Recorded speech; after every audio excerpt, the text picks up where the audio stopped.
It's been a solid homestand so far for the green and gold. Friday, Yonder Alonso got his first home run as an Athletic, and it was a big one as he walked off in the bottom of the ninth. Saturday and Sunday, it was 2 one-run games, and the A's got one win and took the series versus the Astros. Tonight, the red-hot Seattle Mariners come to town. Ever since the A's sweep in Seattle, the M's have turned it around, winning 11 of their past 16, making them yet another tough team in the AL West. Game 1 of 3, A's-Mariners, next.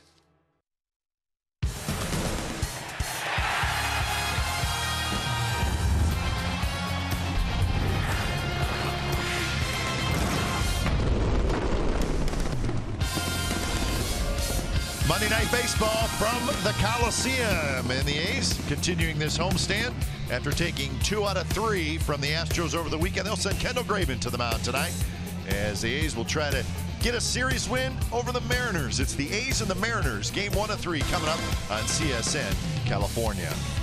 Good evening, everybody. Welcome to Oakland A's Baseball along with Ray Fosse. I'm Glenn Kuiper. The Seattle Mariners started the season 2-6. They were scuffling a little bit early, but since then they have turned it up, and right now they're playing very good baseball. They're just a half game out of first place going into tonight's game.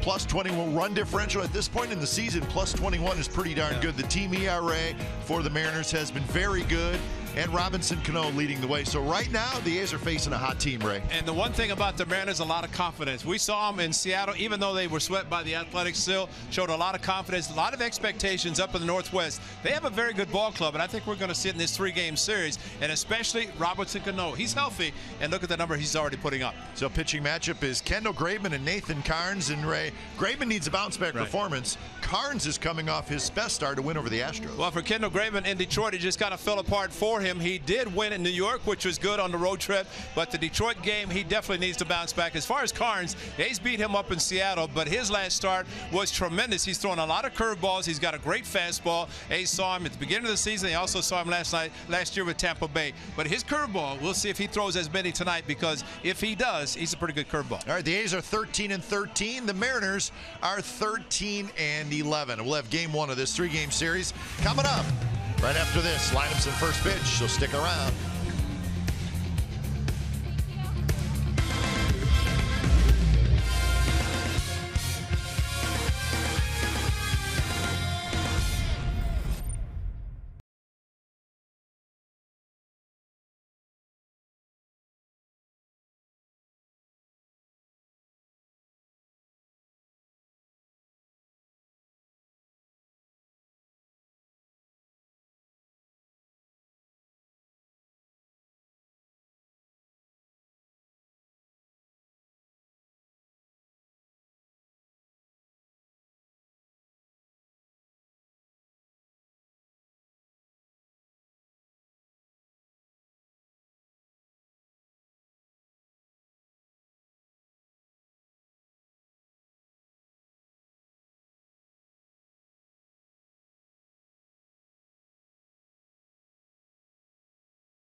Baseball on CSN California is brought to you by Jack in the Box.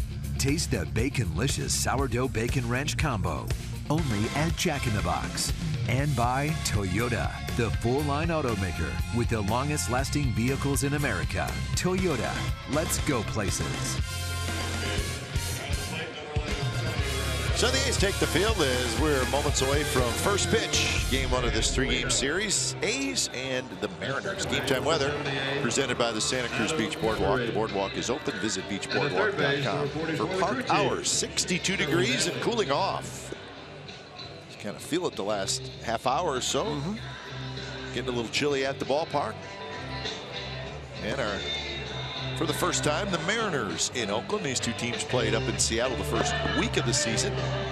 That was a good series for the A's. Let's look at the lineup for the Seattle Mariners. Nori Aoki starts in left, Seth Smith in right. And Robinson Cano off to a great start. Leads the American League in RBIs. Cruz, Lind, and Seager. And Chris Iannetta, Ketel Marte, and Leonis Martin round out the Mariners lineup. Kendall Graveman making his fifth start of this campaign and coming off a start against the Tigers, just 4 2/3 innings. The first thing he said, I need to pitch deeper in the ball game. He did win against the Yankees his previous start on the road, but a nice haircut playing Sweet Home Alabama as he takes the mound looking for a win to even his record to 2-2, and he'd like to do that in the first game of the series. A's have Davis, Burns, and Reddick in the outfield. Canna, Simeon, Coughlin, and Alonso on the infield, and Vogt is your catcher. So Mark Canna getting a start tonight at third base, and he immediately moves in on the grass. He's making it a real hot corner. Yeah. First pitch, Graveman to Nori Aoki is a sinker for a strike. Aoki can't believe it. Hey, like that. If you're a sinker ball pitcher, you get that call the first pitch of the game. Thank you, Tony Randazzo. So Canna making his first start at third base this year. And just his fourth career game. I believe he had a couple innings there earlier this year. He did, came into the game. And Chris Coughlin, who's been getting all the playing time at third base with Valencia on the DL. Coughlin over at second base tonight. He's making his fourth start this year at second base. Actually, I said fourth, and it may be fifth. Let's see. Well, he's familiar. Yeah, it's his fifth, yeah, fifth start. Familiar with all the positions. And so the 3-1 pitch is low, and Aoki leads off the ball game with a walk. Umpires tonight, as we mentioned, Tony Randazzo calling balls and strikes. Dan Bellino at first, Adam Hamari at second, and Kerwin Danley, the crew chief, is down at third. There's Kerwin. He's been around a long time. Yes, he has. Teammate of the late Tony Gwynn. Of course, he's a teammate also of Soupy Sales. A's trainer for a long time, Steve Sales. This guy's been hot. Yeah, good numbers. 317, second best on base percentage in the American League. So Seth Smith getting some early playing time this year. He's got 19 hits, a couple doubles, and the 4 home runs. Well, everything the first two batters, of course, Aoki left, and now Seth Smith. You have Cano, 3 consecutive lefties. The ball's been running away from the lefties. Got the one gift call, maybe the first pitch of the game, but after that, 4 pitches ran away from Aoki, and the first one to Smith, same thing. That one for a strike. Aoki, pretty good base stealer, although the Mariners are not running a lot. They have just 6 steals this year. That's the 3rd fewest in the American League. He is a legitimate threat. This year, though, just 1 for 4. Scott Servais, the new manager for the Seattle Mariners. Check swing. They'll appeal. Like a pretty good pitch. Somebody must have said something, because Stephen Vogt came out very quickly from behind the plate, and that pitch was better than the first one called in the game. Definitely had the height, looked like it had the corner. No swing by Seth Smith, but the pitch looked pretty good. Robinson Cano to follow. Decent lead for Aoki, not running, and the ball's tapped foul. In fact, the one thing Kendall Graveman did at New York, he gave up the home run to Gregorius. But after that, against the Yankees, he forgot about the fastball inside, started to throw the cutter and the slider. Had a lot of swinging over the pitches, and this one off the right foot. Seth Smith got the sinker off his foot. But he has a cutter, and the first strike to Seth Smith was the cut fastball, which is a good call on Stephen Vogt to get Kendall Graveman to finish the pitch, especially on the inside part of the plate. Like to throw the sinker away also, or maybe get a ground ball for 2. And that one bounced foul.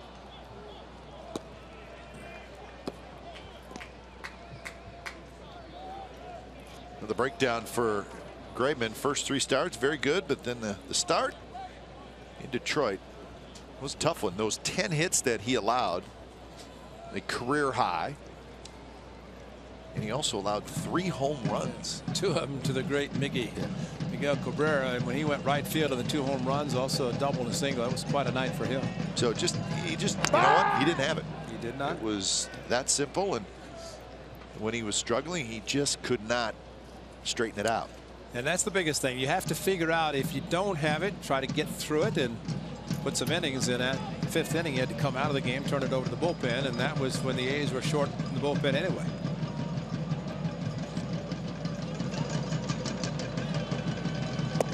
Two pitch swing and a miss. So Smith strikes out.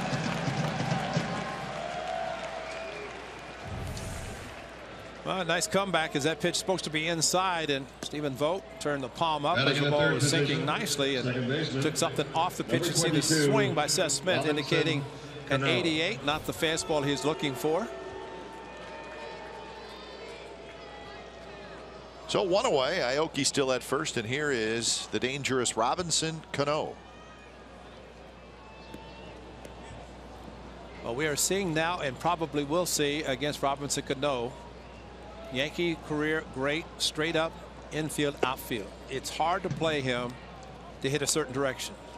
Simeon a little bit towards second, but everybody else kind of straight up, because Robinson Cano would use the field, left field line, right field line with power, smart hitter. And the way he's swinging a bat now, he's dangerous. Leads the American League in RBIs with 24.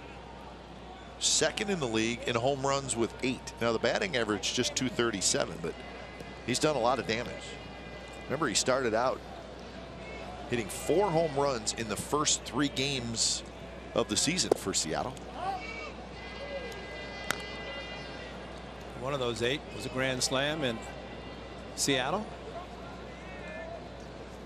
Last year, Cano finished with 21 homers and 79 RBIs.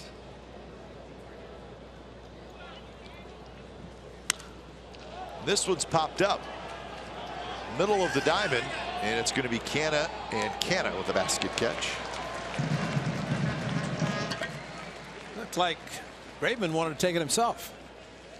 He moved off. Plenty of time for the third baseman, Canna, off speed, and you can see the disgust of Robinson Cano after that pitch. But a great pitch by Kendall Graveman, another off speed. So working the hitters very well, especially after a 5-pitch walk to Aoki. And Graveman said, I got it. And then here comes Mark Canna to call him off. And how about a basket catch? It's always nice with a runner at first base like that. You drop it, force him at second. You like that play. Somebody did it the other day, Kinsler. Yep. And it worked perfectly. It was a great play. And I thought about you when I saw the highlight. That's right. And you know, I said, why all the attention about the question about whether it was legitimate or not? And I talked to Alan Ashby doing Houston. It was the Astros, but here's the basket catch by Mark Canna. So I said to Ash, what was the big deal about this? He said, well, if the player touches, I said, he didn't touch it. He let it drop. I said, that's a play. Most guys are afraid it's going to bounce out of the way and they can't get a runner, but that was on the grass. Kinsler picked it up. He got Rasmus at second, put White at first. Exmo brought to you by Cache Creek Casino Resort. It was a smart play. Just created a lot of attention from the umpires and A.J. Hinch questioning the call, but a smart one. 2-1 the count to Nelson Cruz. 4 home runs, 14 RBIs for Cruz.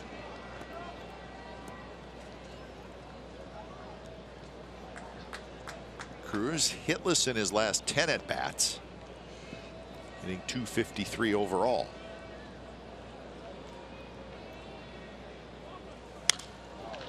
High and foul.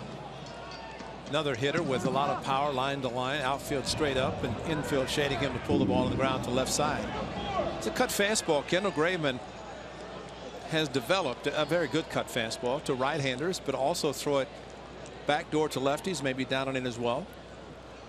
And the count 3-1, 3-2 is a perfect time to throw the cutter, as long as it has just enough cut to get off the sweet part of the bat.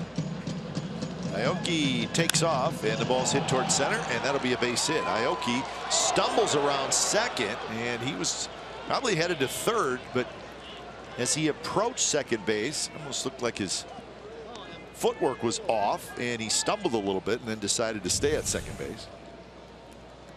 Well, it was a breaking ball, then that's the power of Nelson Cruz. Interesting part about that with a shift to left side.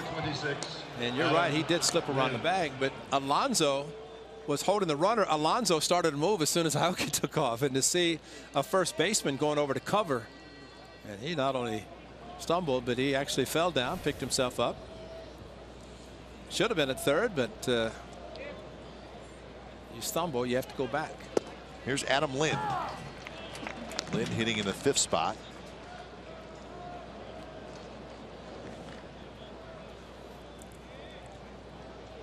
A homer and 3 RBIs for Lind. Kind of in a platoon.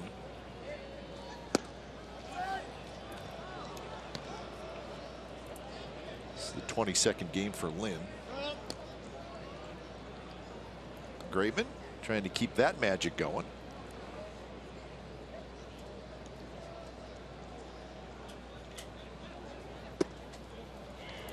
The big first baseman Dae-Ho Lee, the right-handed hitter, he gets time against left-handed pitching.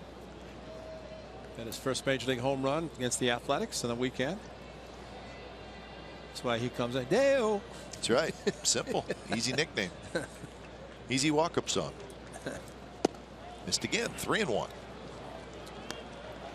Well, he's got another lefty coming up in Seager, but the outside part of the plate, ball is just running and running and running. Dangerous to come inside sometimes, but 14 of 24 out of the strike zone. That's not a good number. Those two guys would like to see a struggling pitcher get through a jam, and this is a big jam for him in the first inning.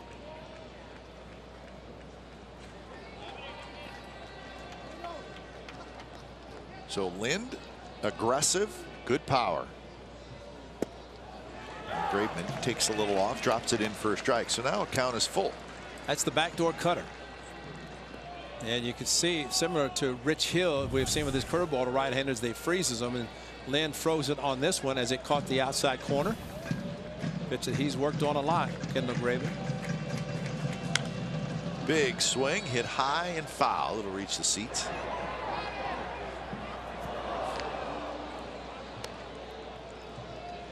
Canada's going to run after everything. Just he can be 30 rows in the seats, and he's going to run. May come back. You never know. But you like his aggressiveness and the versatility. I mean, he can play everywhere, really. I mean, if you play first and third, the outfield, I mean, he can play any position, and he can play right field if he had to. Yeah, sure. Keep his bat in the lineup.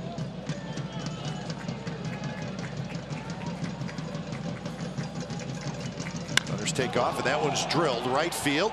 Reddick hustling back. Reddick reaches up and makes the catch. Hey, plastered himself like his picture out there. So a nice play by Reddick, and the Mariners strand a pair in the top of the first.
lineup. Speedsters at the top with Burns and Crick, then Reddick, Davis, Vogt, Coghlan, Canna, Alonso, and Simeon. And Nathan Carnes, a hard-throwing right-hander on the mound for the Mariners. His second start against the A's. The A's beat him up in Seattle 6-1, but since then he's pitched very well, as he has won a couple of games and one loss against the Athletics. And saw him throw some pretty good fastballs, but according to Mike Blowers on the TV side for the Mariners, said he threw 53 curveballs in his last start. 53. So must have been working. Huh? Yeah, it had to be working to throw that many, but they count everything, and they counted 53 of them. He's got a good curveball along with a changeup and a fastball, low to mid 90s. Oh, just right out. Sure. Of the you were right on that one, Ray. That's a 12-6 also, and what we saw yesterday, unfortunately, when Rich Hill was pitching, the home plate umpire gave up a little bit too quickly on some of the curveballs. We'll see how Tony Randazzo does tonight. 1-1 the count to Burns, hitting .265 with 3 RBIs. Burns with 22 hits on the year, 3 doubles, 2 triples. There's the curveball graphic we're looking for. The men from Uncle. That's right. Nice. Josh Hooder. Yeah. Very creative graphics operator. Uncle Charlie. Well, there was a curveball 1-1. It stayed up a little bit, but good bite on it. 12-6.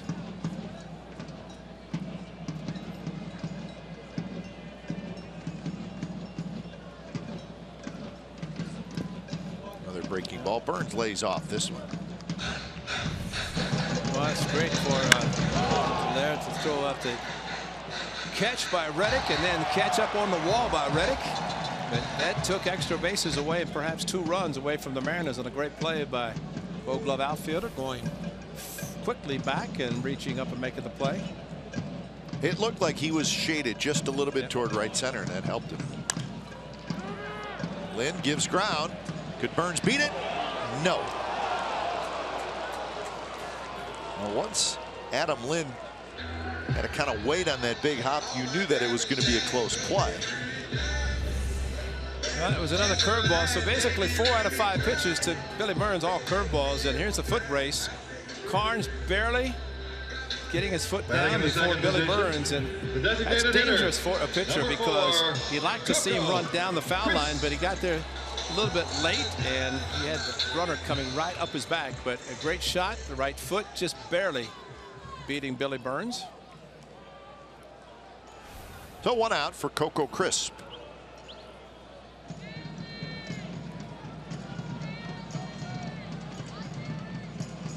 Fastball inside. Coco hitting .221. He's got 3 homers and 8 RBIs. Got a couple of doubles and a triple to go along with his 3 home runs.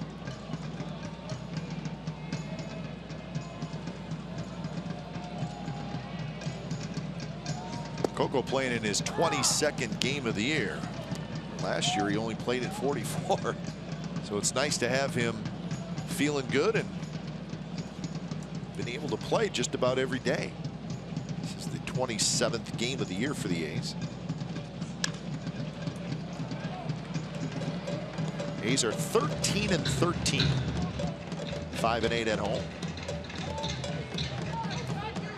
Well, the Mariners playing as well, if not better, than the A's on the road, 8-4.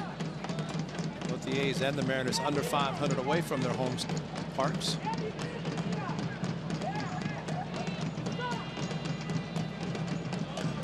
1-2 pitch is driven towards center. Leonis Martinez there. 2 outs here in the bottom of the first, and that'll bring up Reddick. They talk about squaring up a baseball, but you see so many curveballs from the right-hander that you get a fastball. Right fielder. It's kind of a shock, and even though Coco hit it hard, but right at the center fielder.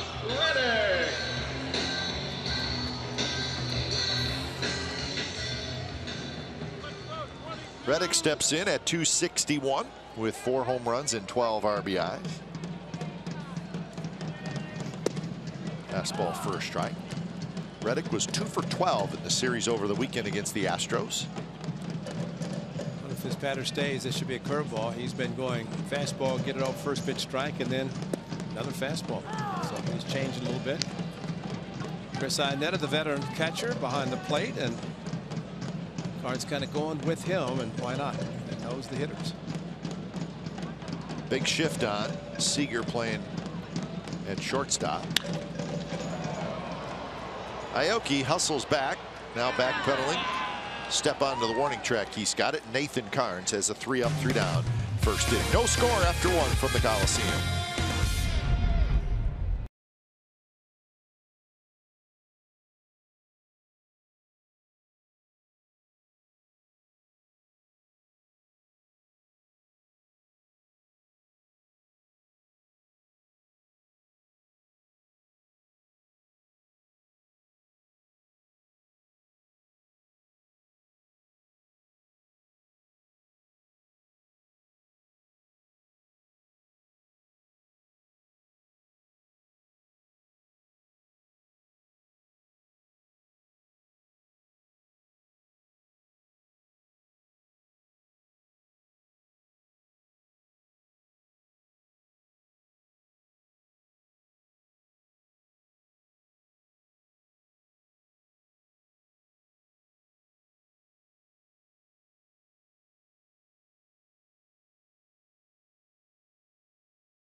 Time now for the Nissan keys to the game, and top of the list, offense.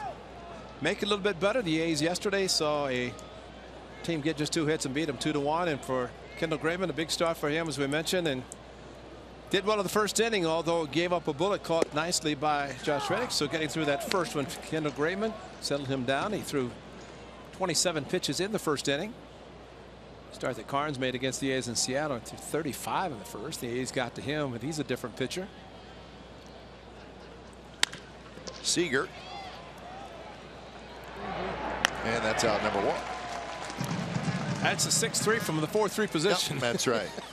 We don't even know who picked that ground ball up.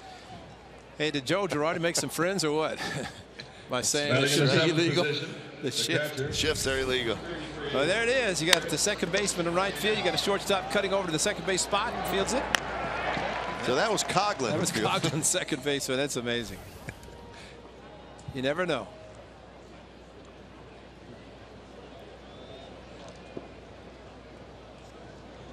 First pitch to Chris Iannetta is a breaking ball for a strike.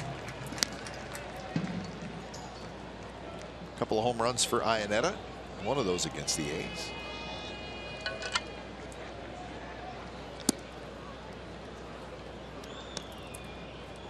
Mariners are 13-11. Talked about them in our open and how well they've been playing. They've won 5 out of 7. They were just home, and they over the weekend they won 2 out of 3 from the Kansas City Royals. In fact, they have won 5 consecutive series. That's what you want to do in the course of a season. So since that tough start when they opened up the season 2-6, including being swept by the A's at home, they have really soon after that they started to play better baseball, and now they're rolling along a little bit. Well, as we always say, if you're going to lose, do it during the regular season because you can pick it up. Don't do it in postseason where it's a short series. You lose as the Mariners did in the first week to 10 days, then it could be devastating in postseason, but not in the regular season. You got the guy scratching his chin by the name of Felix Hernandez every 5th day. You got a chance to win. 138 with a 2-2 record. Good pitch there on 3-2. Iannetta strikes out. A little bit more on the A's and the Mariners. It's our true story brought to you by McDonald's. Seattle has won the season series the last 3 years, but the Mariners have won the last 4 games in Oakland, and there's that 3-game set It's the first weekend of the regular season. 16 of the last 23 A's lost it to Seattle by 2 runs or less. So teams have played some good games over the years. Last year the Mariners were tough on the A's.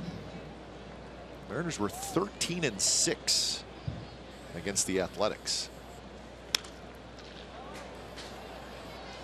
Well, Mr. Lou Wolf will always remember the Mariners up at Safeco Field in 2006 when the A's clinched the division up there.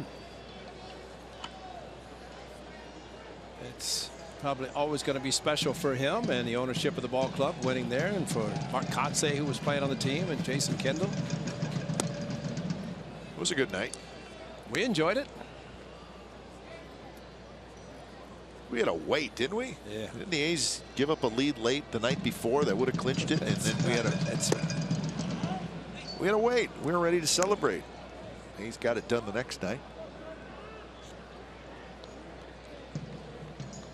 Those are fun times, those celebrations. That's always fun. On the ground, Coughlin has it. Good inning for Kendall Graveman. 3 up, 3 down with a strikeout.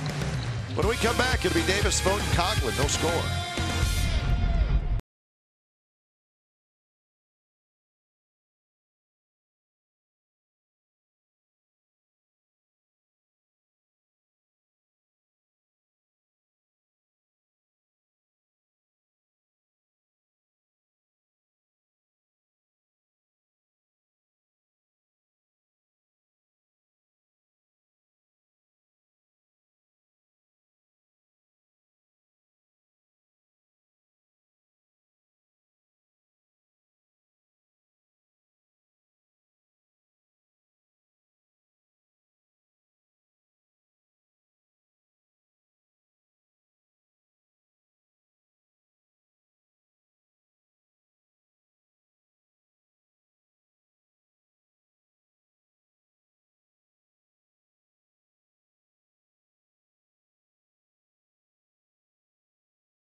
CSN California is brought to you by AAA. What does your insurance do when it's not doing insurance? It should do more. Go to AAA.com for more details.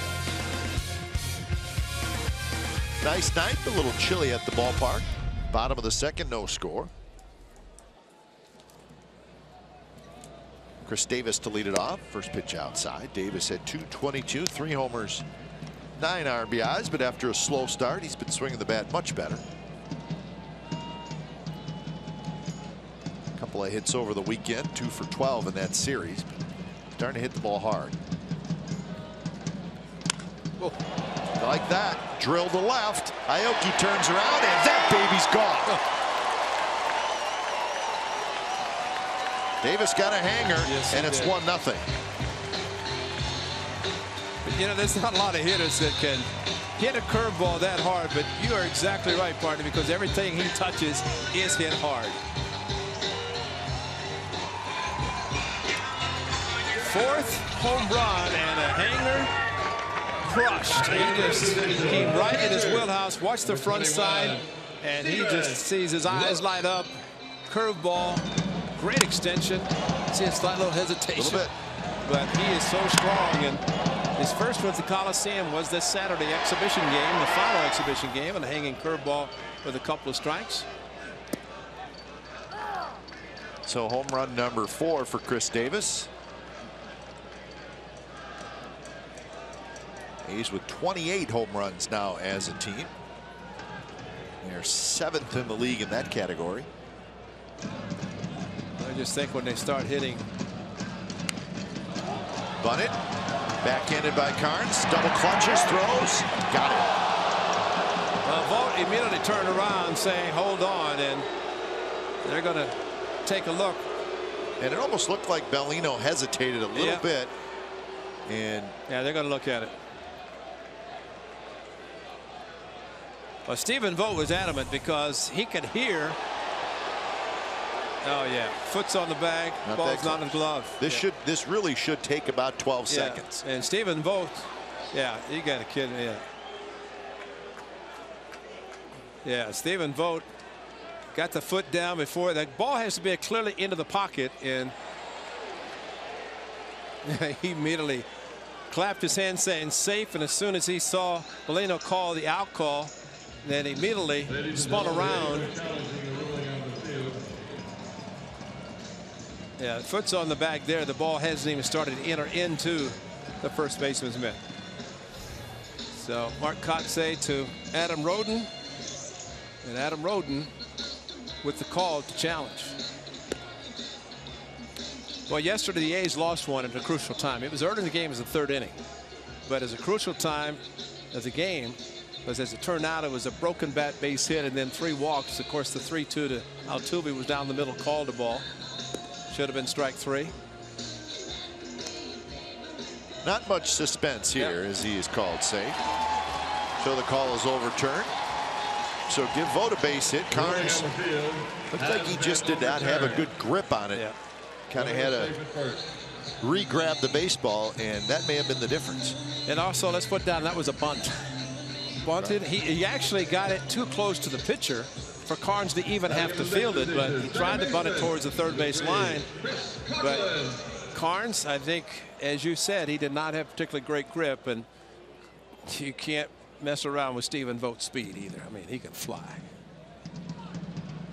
So here's Coghlan. Coghlan, a shot. What a play by Marte. And this will be a double play. That was a sensational play by Ketel Marte. That ball was ticketed for right center. Man. Well, there's a shift, and he was to the second base side, first base side of the bag. Well, he's already positioned there, and that ball was headed just right there. Reached up and pulled it down. At that point, Stephen Vogt was caught easily. Nothing he could do about it. Hang with him, Chris Coghlan crushed it.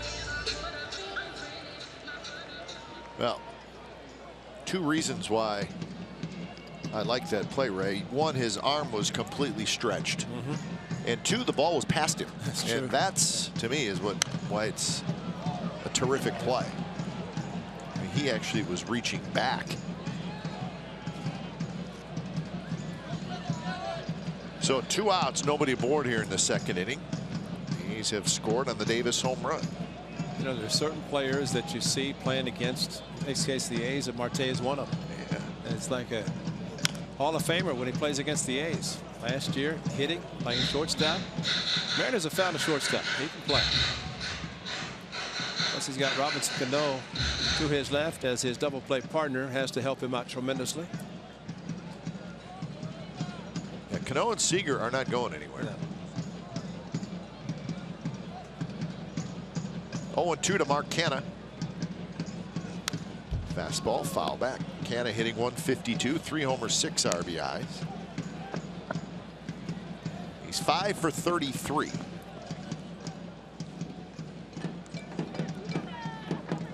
think that jumps out with Canha, and we really did not see this as much last year, and it is very, very early, Ray, but he struck out 17 times already. That's a lot. 17 times in 33 at bats. Amazing thing, last year he was a Rule 5 player, but playing like an everyday player, and probably more consistent because he did play more and had fewer strikeouts. It's hard to play as a part-time player, and that's why he probably told the skipper, any place you want to put me, I will play. And he went around as they check with Dan Bellino. So that's a strikeout, first strikeout for Nathan Carnes, but the A's get on the board thanks to that man, Chris Davis. His 4th home run of the year. 1-0 A's after 2.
Blankets are out.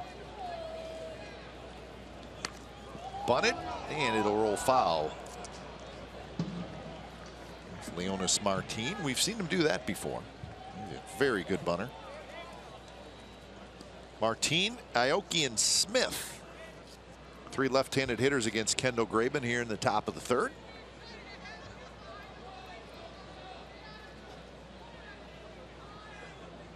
For the Mariners, this is the start of a 7-game road trip. 3 here in Oakland and then 4 in Houston. So they will stay within their division. A tight division right now in the very early going. It's May 2nd. Rangers won again. Good ball game tonight. Rangers won in Toronto 2-1. So Texas now 15-11. Rematch of the playoffs last year. Yeah. A big series in Toronto. They just don't like each other, Ray. No, they sure don't. Nope. Budding rivalry.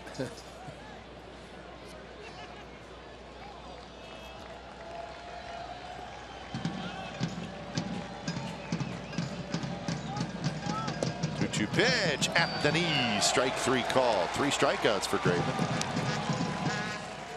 Follow Athletics Baseball live with the MLB.com at Bat app. Stay up to the moment, any moment with game day, live game video highlights, StatCast news, and more. Download MLB.com at Bat, the #1 app for live baseball on your phone and tablet. Oh. You a kettle corn guy? I love kettle corn. Do you really? Yeah. Spring training, that's the best part about spring training in Arizona is kettle corn. What? Yeah. What did my partner just say? The best thing about spring training is kettle corn. Well, it is. I mean, because I've never heard that before. You know, I've heard a lot of reasons why spring training is great. Never for kettle corn. But see, there are 15 teams down there, so of course there are 5 teams share, so that's 10. But there's a lot of venues, different types of kettle corn, you know. So it's always nice to go to different places. Okay. Strike 3 called. I'm intrigued. See, Aoki likes kettle corn too. He took 3 pitches. He wants to get back to the dugout. See? So, all right, I'm just now batting processing. Number 7. So what you're saying is there's nothing like kettle corn on a nice 90-degree day in the sunshine. Well, but it's not going to be 90 in spring training. It's a cool 72, 73. Then you have the kettle corn. And Scottsdale Stadium actually has the best. Do they? Yeah. All right. Maryvale has very good kettle corn. That's good. I'm going to remember that. You have to remember. I'm not a huge kettle corn guy, but next time I down in spring training. Well, one of the better places too is over into the place nobody likes to go is Surprise. Surprise, yeah. But it's such Too a far. long drive to go home. You have a bag of kettle corn. Now that I can understand. Yeah, well, that's the only Okay. time I like it. I don't. It's not during the game. So you're not sitting in the stands eating kettle corn. No. It's usually sunflower seeds. So you're driving and you just put that bag right between your legs? Usually the console in the middle. That's nice. Yeah. That's good. You know. I'll ride to a game with you sometime in Arizona. We'll just crush some kettle corn. 2-1 to Seth Smith.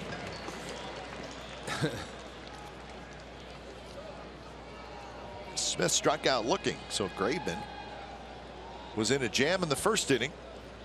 He's retired 6 in a row since then.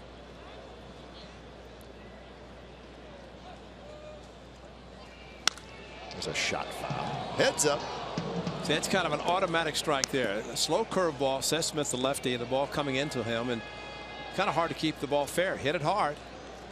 Hope the fans are okay, but Kendall Graben is using the backdoor cutter. Got the sinker working now, so that tough first inning, 27 pitches, but so far 2 strikeouts, called strike 3 to Martin and Aoki in this inning so far. Good inning for him. Ooh, close pitch, but a good one. Just didn't get the call. And I think Seth Smith would have been just say, okay, you call it, but just a little bit off the plate. It's hard to try to sneak one back in the strike zone. The umpire's looking over your shoulder, and that's what the umpire's doing over the right shoulder of Stephen Vogt. Payoff pitch to Smith. Here it is. Yeah. And it's on the outside corner. Strike 3 call. Another cutter. 7 in a row retired by Kendall Graben, and he has 5 strikeouts through the first 3 innings. A's lead 1-0.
Quicken Loans, Rocket Arms, the American League strikeout leaders. So the A's pitching staff, 4th in the league in strikeouts in the early going. Mariners are 3rd. Red Sox way ahead. And that was coming into tonight. Graveman has 5 through the first 3 innings, so adding to that total. Alonso to lead it off. Strike on the outside corner. Alonso, Simeon, and Burns here in the bottom of the 3rd. Hayes got a Chris Davis home run last inning for the only run in the game.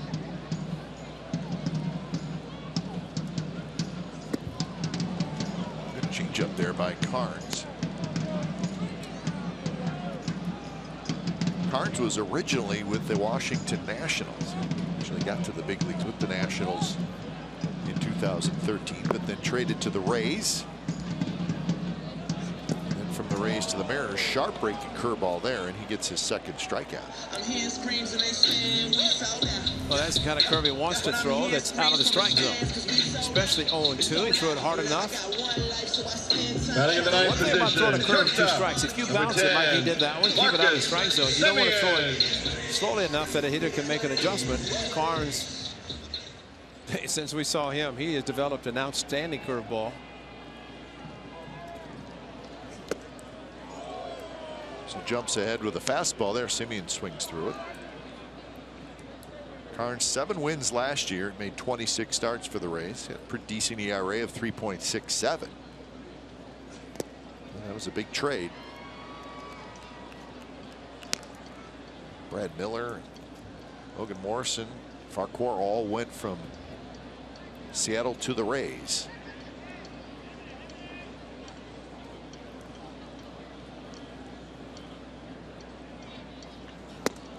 There's a strike. 1-2. Change up there. It's a pitch that Reddick out in Seattle. The 3-2 change up. A little bit too hard for change up because it kind of looks like a fastball.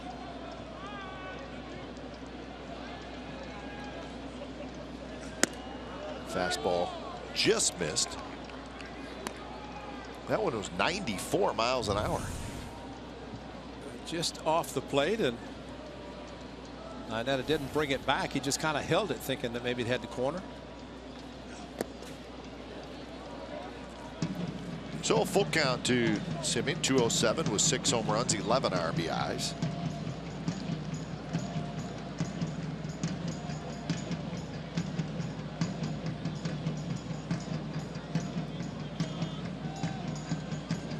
See what he throws with a full count. Big curve and a good take by Simeon.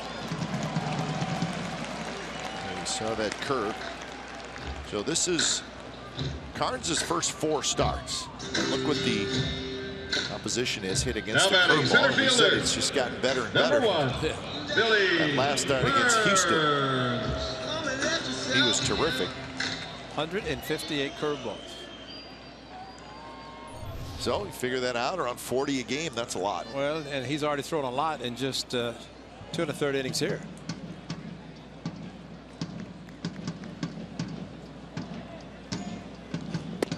There it is, first strike. Yeah, good hitters can pick up the spin of the baseball. You see the split, see the tumbling effect. Curveball is going to have the rotation to allow the ball to curve and to actually go from top to bottom. You pick it up and you see that it's starting around the knees, as Marcus Semien did with the 2-2 and the 3-2. He knew those with curveballs would be out of the strike zone, and indeed they were, and they were too low.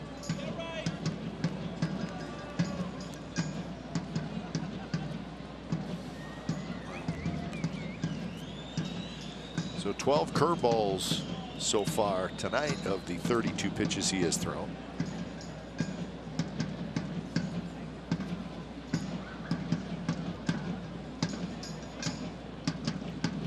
Simeon runs. The ball is lined into the glove of Marte, and that's going to be another double play.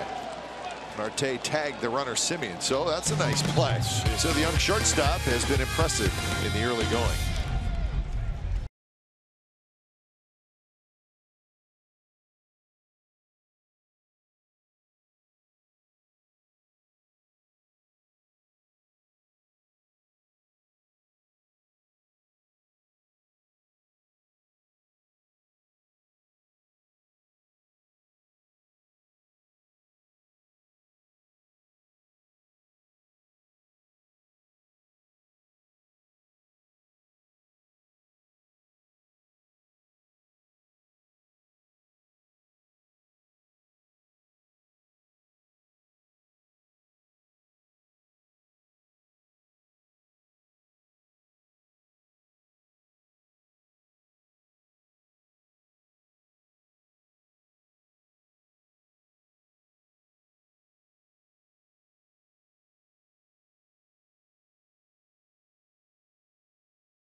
Ace Baseball on CSN California is brought to you by PG&E, together building a better California.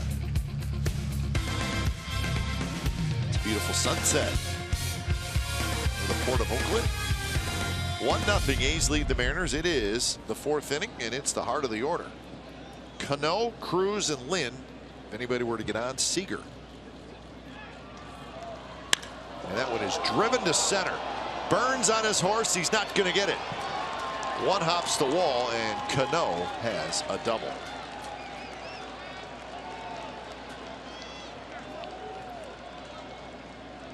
So leadoff man aboard here in the top of the 4th. Stephen Vogt outside, and the pitch stayed up just a little bit too much. And Cano, who popped up the off-speed pitch in his first at bat, got a fastball, elevated a little bit, and he has the power. And there's your left center field shot, and Billy Burns no chance, just below the camera well.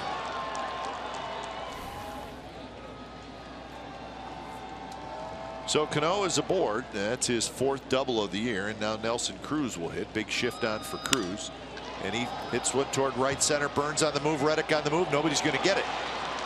Cano had to wait to make sure it fell, and as the ball went up,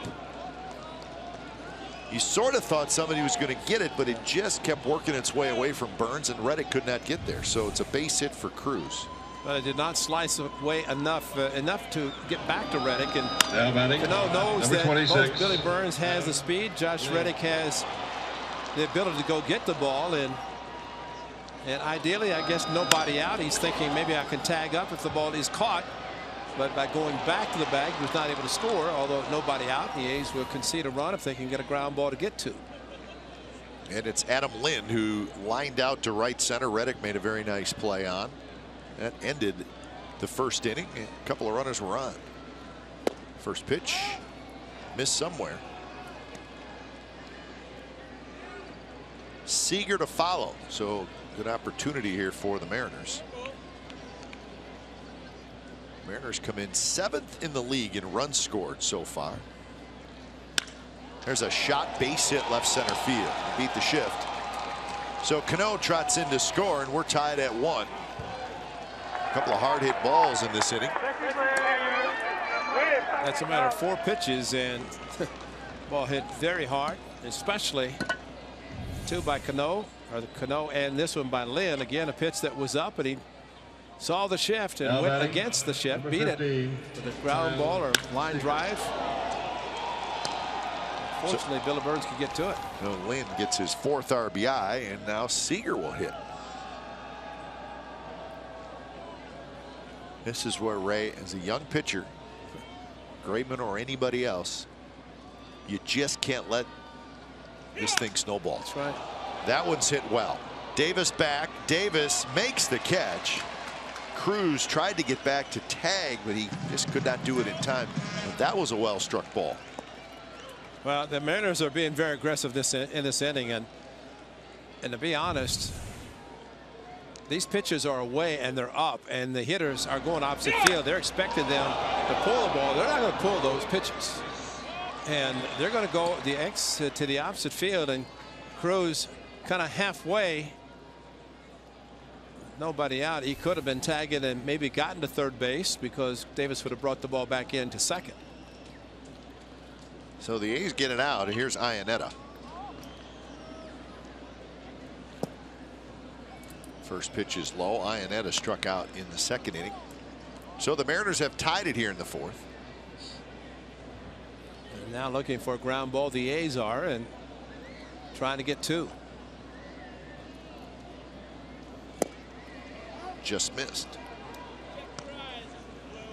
And then at least in the American League with the Angels and now with the Mariners has always had a good eye, draw a lot of walks, and not swinging a lot of bad pitches.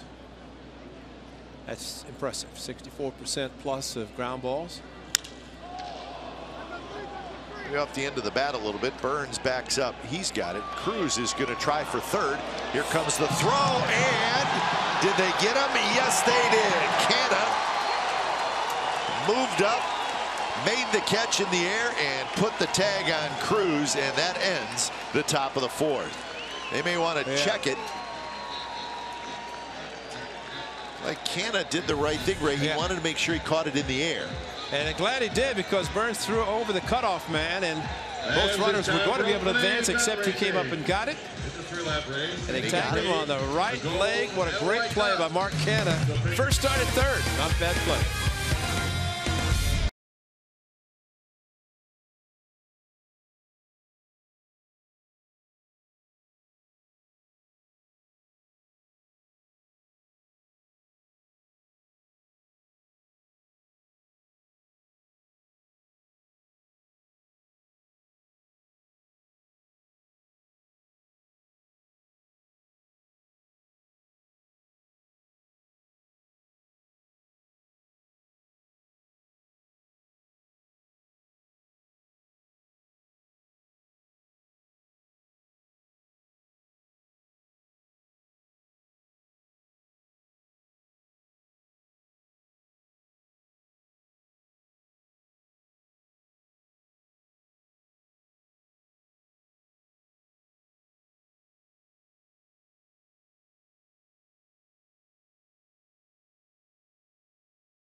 First pitch to Coco Crisp, drops low. 1-1 game, bottom of the fourth. Crisp, Reddick, and Davis against Nathan Carnes.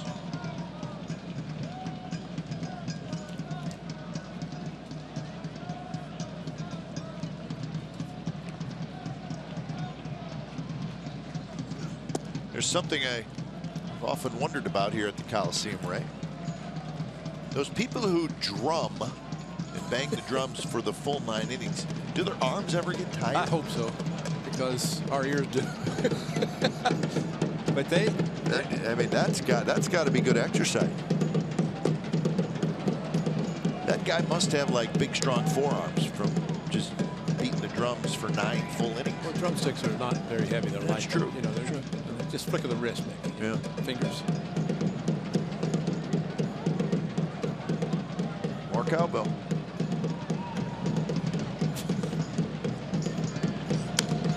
I mean, at some point, you know, I would get tired and I would probably just stop for a half. You just did. It won't last long. There's a tambourine lady. There it goes. Yeah, see, she's going to the beat of the drums.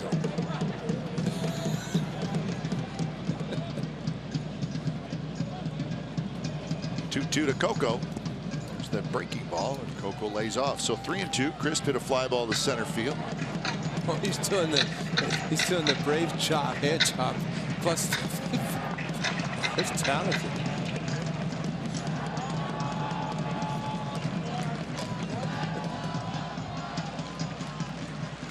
So payoff pitch to Crisp. Here it is, and it's rolled to the right side. Cano is there.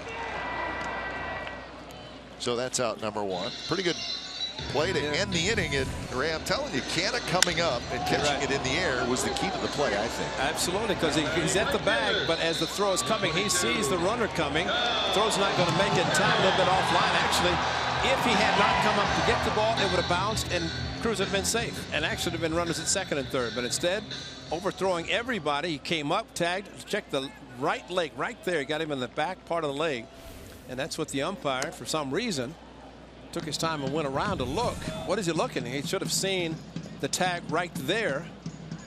He's waiting until after. Kerwin Danley's waiting. Or maybe he's holding to see if he held on to the baseball.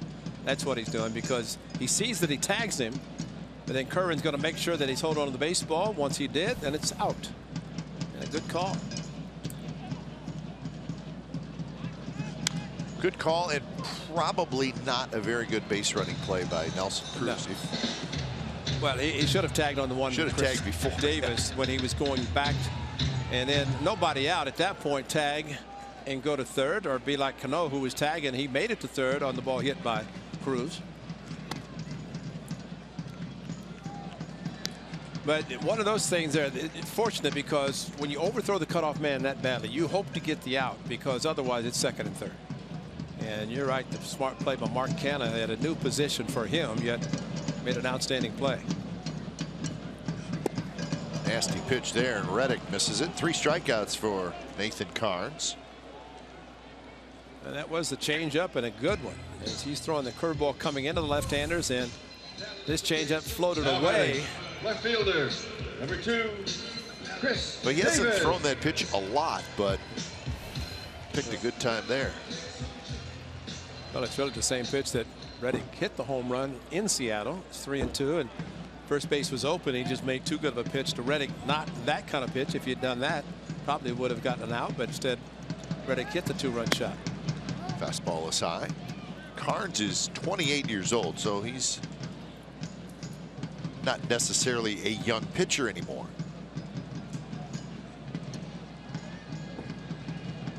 But has turned out to be a pretty good big league pitcher. There's that changeup. He's from Franklin, Pennsylvania, but he went to high school in Arlington, Texas. Well, that's a great swing on a curveball, and Chris Davis is unbelievably strong. That ball jumped off his back.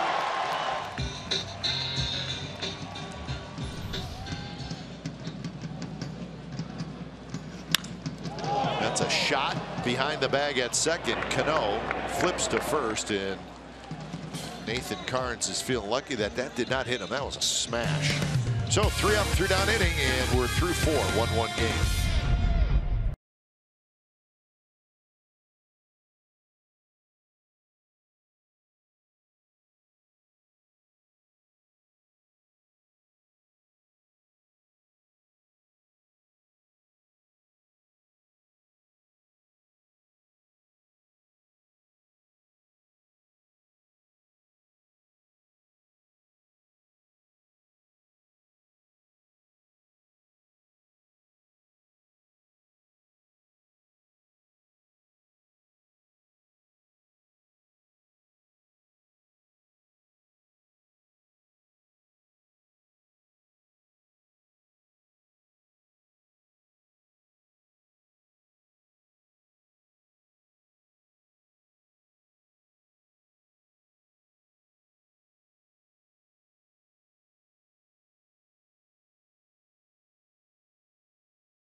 One of the best ticket deals in town with the Rapid Deal Days presented by Bartable. $5 Rapid Day tickets are still available for tomorrow's game. That'll be against these Mariners. Select games throughout the season. Visit athletics.com/Bart today to get your tickets now, because they will go fast, because tomorrow is Bartable. It is a big day tomorrow here at the Coliseum area. We know what's happening. Wish the Warriors the best.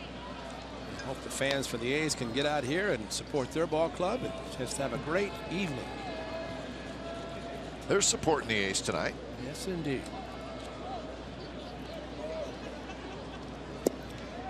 Ketel Marte leading things off here, top of the 5th. He's been a difference maker in this ball game defensively. Made a couple of very nice plays, turned them into double plays. Slaps this one. One hop, side wall. You know, partner, I think Bart might be the best thing going. think It is tomorrow. It is.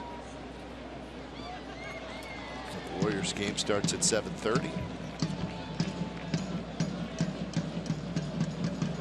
First pitch here at 7:05. The way the Warriors are going, they'll have that wrapped up by about 8:15. Seriously, that game yesterday was over after the first quarter. Right.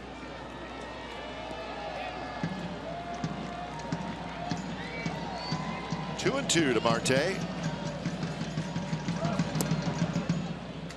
Jonas Martin to follow, and Nori Aoki. So three speedy guys to face Kendall Graveman here in the fifth.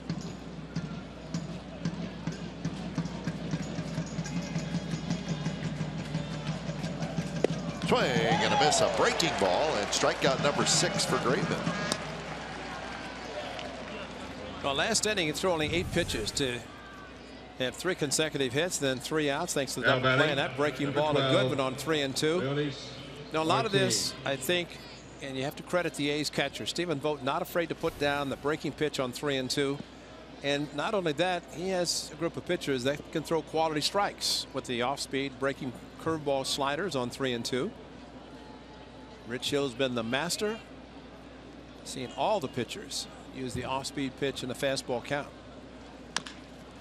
Tap slowly. Coughlin's going to have to hurry. Throws, and they got him. Martin runs well, gets out of the left-handed hitter's batter's box quickly. I beat this on the ground, but Coughlin charging great. Glad there was not the shift where he's playing the right field. He'd never thrown him out. Coughlin took the ball into his glove, and then a quick throw.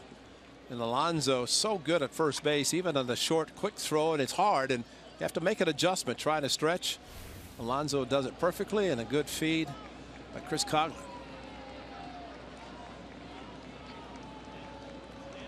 So here's the leadoff man, Nori Aoki, who walked in the first, struck out in the third.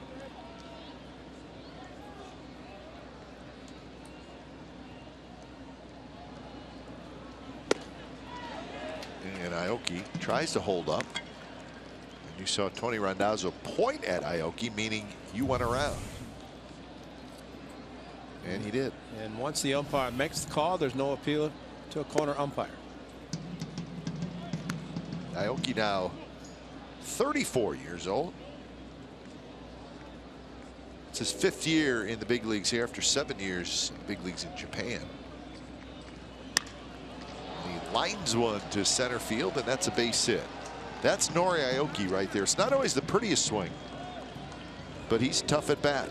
But an off-speed pitch really works in his favor. Yep. The way he holds the bat and the way he swings, and he's got the leg kick and keeps the bat back and just kind of serves it into the outfield, and he goes more for on-base percentage. He's driven in 4, but type of hitter that he likes to score the runs, be driven in. Probably is a good tennis player. Make serves like that.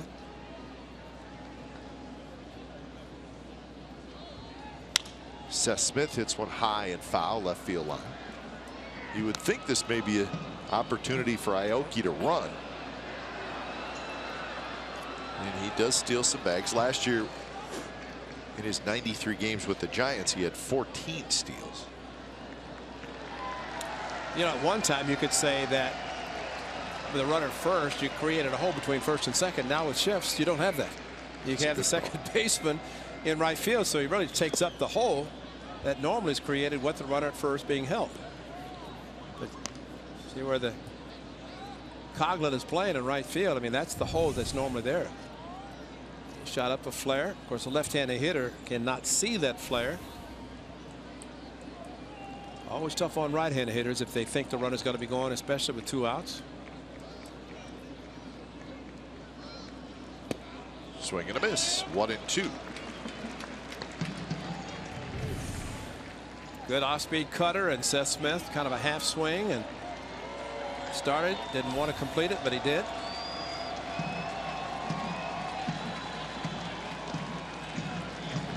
So 1-2 the count. Smith has struck out twice, both times swinging.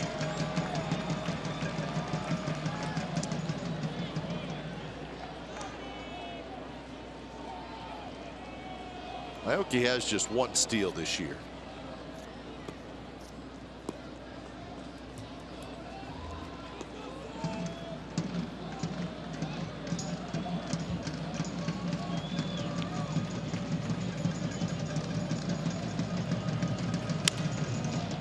Grounded toward Coughlin. Easy play. Side retired. So Aoki's 2-out single does no damage. Bottom of the 5th coming up. 1-1 game.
Your family to the ballpark on a Friday night with the Friday Family Pack. You get 4 Plaza level tickets for Coliseum hot dogs, 4 medium sodas, 4 bags of peanuts, and it's all just for $60 at every Friday home game. Buy now at athletics.com/family pack, and it's subject to availability. But it's a great night, great deal, and a lot of goodies, a lot of eats, good tickets, and if it's barterable, oh, that's even greater. But Friday Family Pack, always a good night at the Coliseum. And tonight, Nathan Carnes and Kendall Graveman both very sharp. So it's a 1-1 game, bottom of the 5th. First pitch to Stephen Vogt is low. Vogt singled in the 2nd. He'll be followed by Coughlin and Kenna.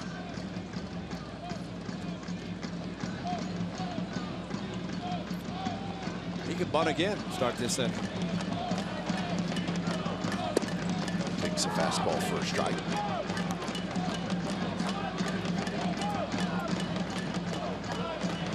Not bad. He's not getting a lot of support out there. He's sort of the only one standing up. It's going to work. See, if you're going to do that, like that guy is dancing, you need other people around you to stand up and do it as well. Because if you're the only guy doing it, although he says, hey, I got Vogt a hit. Another changeup, but maybe he was dancing to the tune of "I Believe in Stephen Vogt." Maybe that was it. But whatever it was, he had his own dance crew over the bullpen of the Mariners, and it worked out. The Vogt jerseys out. I'm a firm believer in just have some other people dancing with you if you're gonna go that route. You know, the Vogt jersey giveaway over the Royals weekend. Big hit. It's a huge hit. As a matter of fact, so huge that the A's players wear them pregame. That's great.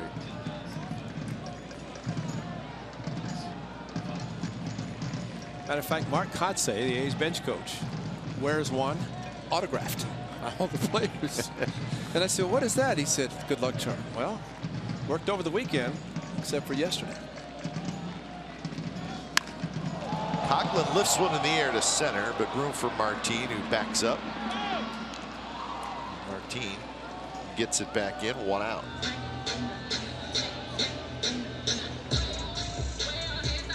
And now Kenna will step in for the 2nd time.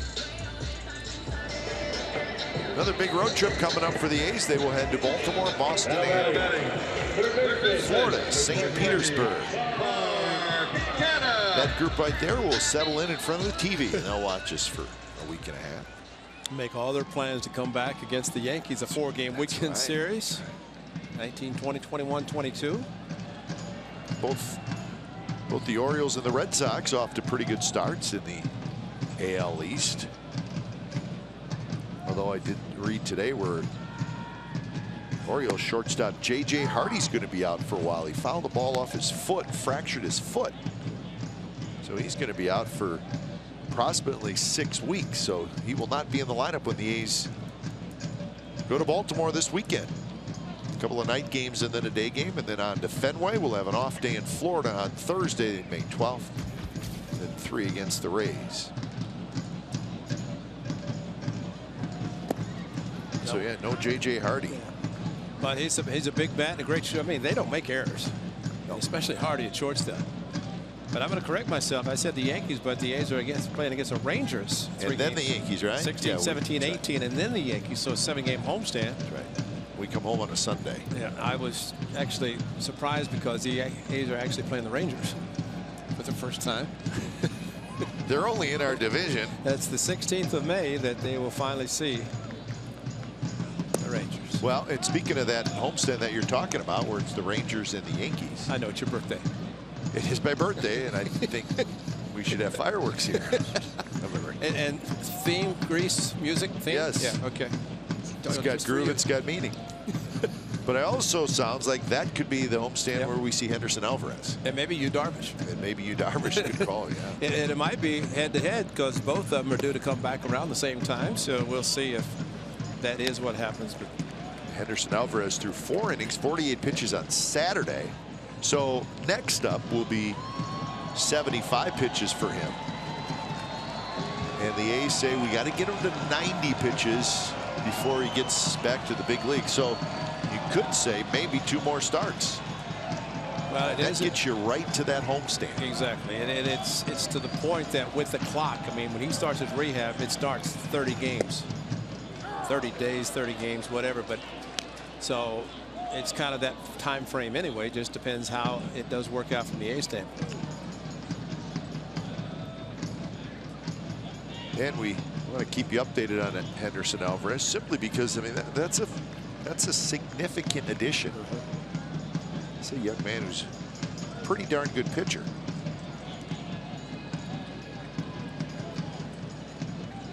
Three and 2 to Canha, 1 out. And the pitch is reached for and foul back. You know a pitcher's good if you sign him knowing that he's not going to be available to you until second month of the season, halfway through that month. But they know he's good. He's got a no-hitter. It's very nice, gentlemen. Did you say thank you? Thank you. That's very nice.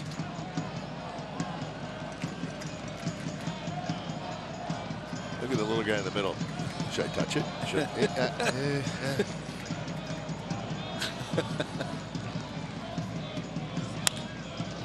in the hole. Marte's going to jump, throw to second, and they got it. Wow. Another nice play by Ketel Marte. And boy, unfortunately, and we have not seen either team actually running on 3 and 2. And the fact that Stephen Vogt was not only played for Marte. Miller looked to second base. And Stephen Vogt was out. And on the 3-2. Now, Carnes is a strikeout pitcher, and sometimes you don't want to run into an out on a strikeout, not throw him out. But Marte, he didn't even think about first base. He immediately to second. Cano maybe thinking about a double play, but no way. You're right. All over the place is Ketel Marte, who has been an outstanding shortstop since last year. Alonso tries to beat the ship. Marte backhand straightens up across the diamond, side retired. So that'll do it for the A's in the 5th. We are headed to the 6th. A's 1, Mariners 1.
A's Baseball on CSN California is brought to you by Clipper. A million Bay Area transit riders agree using Clipper is easier than using cash.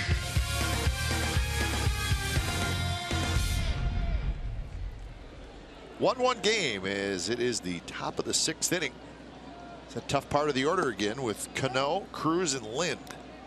This is the group that got the Mariners their run. So Carnes and Graveman, very similar numbers.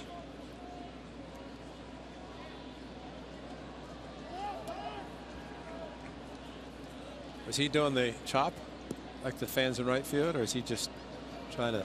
He's doing some curls. Yeah, strengthen his elbow. Saying he got a few more curveballs in there.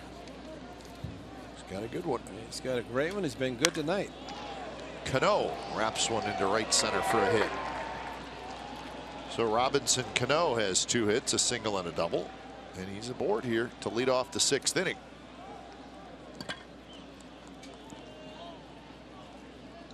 Now it's not the same Robinson Cano we saw last year in the first half when he was a little banged up.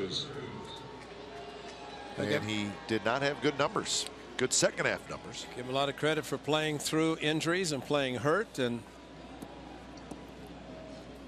signed a big contract. He's going to justify it, and he's going to play, and what a difference being healthy makes. Here's Cruz. Robinson Cano is in the 3rd year of that 10-year, $240 million contract that runs through 2023. He's 33 years old. He still plays a pretty good second base.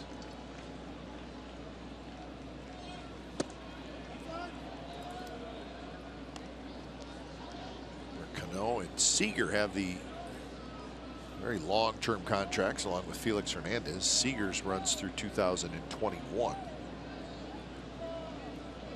Nelson Cruz is in the 2nd year of a 4-year deal.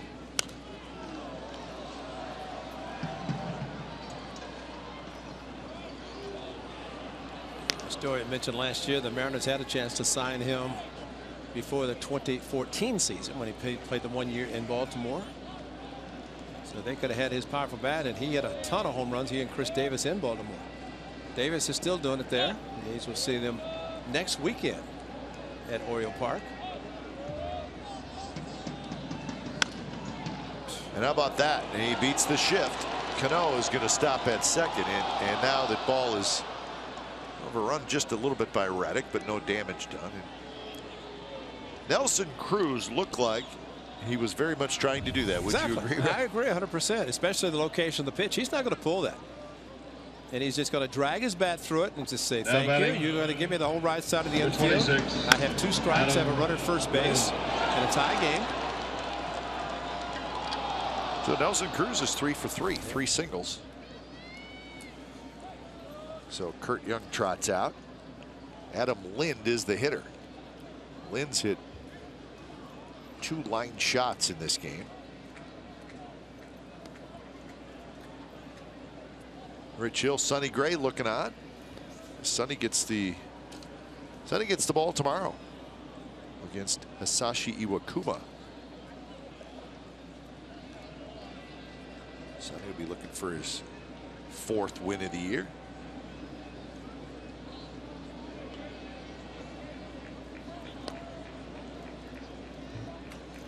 And Lind bounces one right near the bag. Simeon has it on to first, double play. Another hard hit ball by Lind, but this one was right at Simeon. It scooted right over the bag, and Marcus stayed with it, and he turns a huge double play. And there's your shift. That's a base hit otherwise. Fortunate, did not hit the bag and pop up over Simeon. Instead, he was able to take the ground ball, hard as it was, over the mound, over the bag, and Simeon step, throw. I mean, you don't have to worry about a runner coming in and taking you out. It really makes it easy for a middle infielder, and all Cruz could do is go straight to the bag and get down.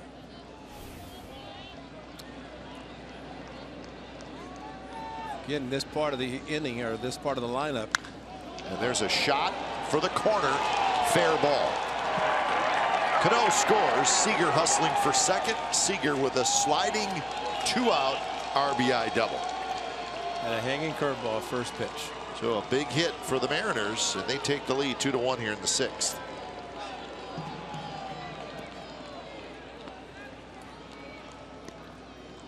Now batting, number 33. Right into his wheelhouse. The Iannetta.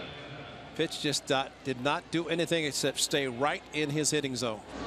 And even though he is struggling, hitting 163 coming into the game, lower than that with 0 for 2 before this double, with 2 outs and a runner at third. First pitch to Iannetta pushes him back. So Seager gets his 14th RBI.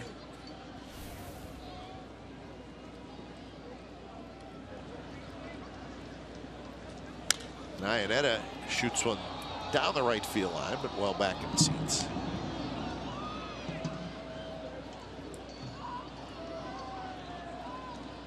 That gentleman sporting the old Padres uniform.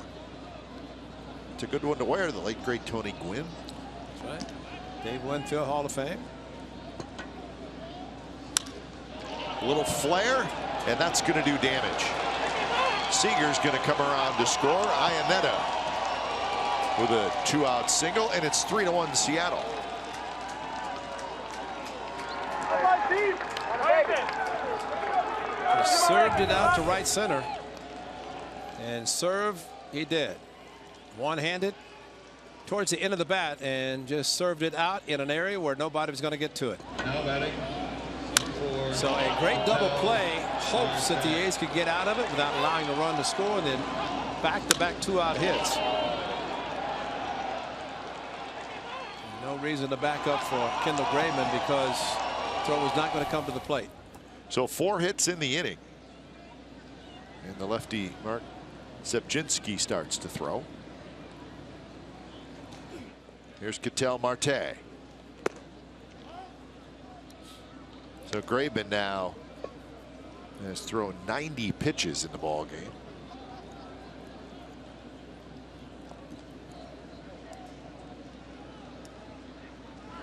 It's that part of the order again, Ray. Yes, it was the same group in the 4th inning that Graveman had trouble with. And it happened again here in the 6th. And it is the heart of their order.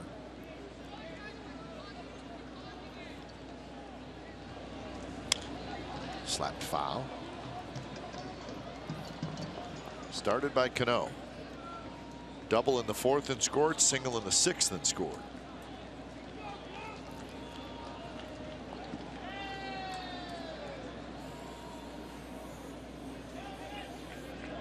So Graveman just trying to get his A's back in the dugout.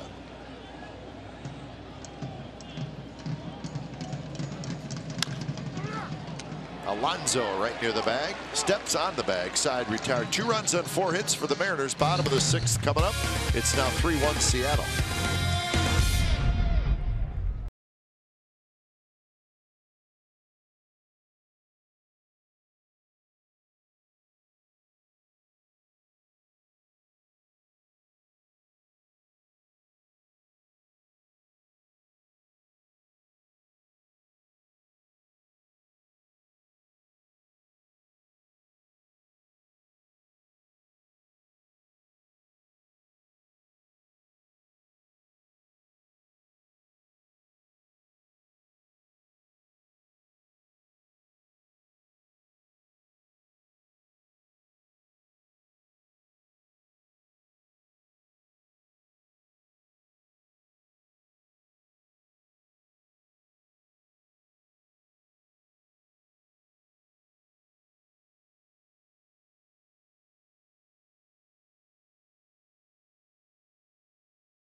Time for our forward right choice on this date in 2002. That is former Mariner Mike Cameron, and he hit 4 home runs in a game. Almost hit a fifth. Mariners won the game 15-4 over the Chicago White Sox in Chicago. Cameron, only the 13th player in Major League history to homer 4 times in a game. And here's the list since 1960. Mays, Schmidt, Horner, hard-hitting Mark Whitten. Sean Green did it in Milwaukee. Carlos Delgado. And that's right, Josh Hamilton did it in 2012 in Baltimore. 4 homers in a game.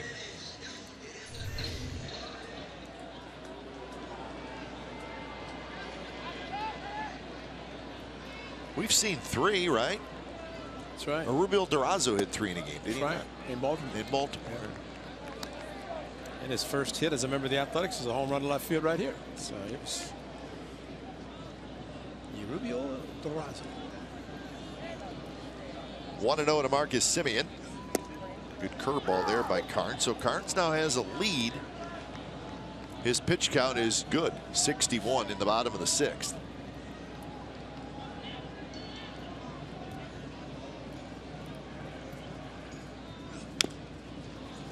Curveball off the foot of Semien.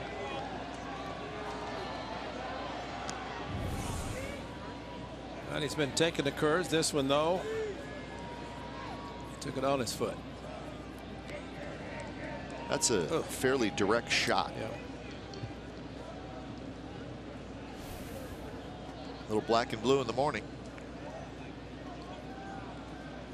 Maybe black and blue by the 7th inning. So shutdown inning opportunity for Carnes. 8 for 9 this year.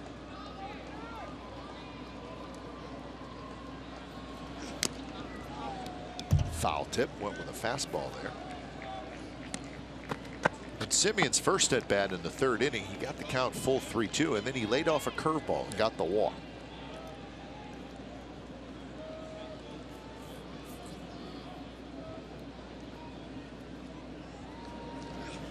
Fastball outside corner, strike 3 call. Marcus Semien, who does not argue very often, and a few words for Tony Randazzo. Well, you see where the catcher Ainetta set up and really hit the target. And Now the question is he on the plate? Number 1. There he's not. Billy Burns. That's black. That's right on the black part of the plate. And you're right, Marcus will not argue, but that was questionable. He usually puts the ball in play, does something with it. Does not normally strike out a lot. Top of the order in Burns. See if the speedy Billy Burns could get something going. Curve for a strike. Thing of beauty when you can throw a first pitch curve for a strike. It's a ground out, and then he lined into a double play in the 3rd.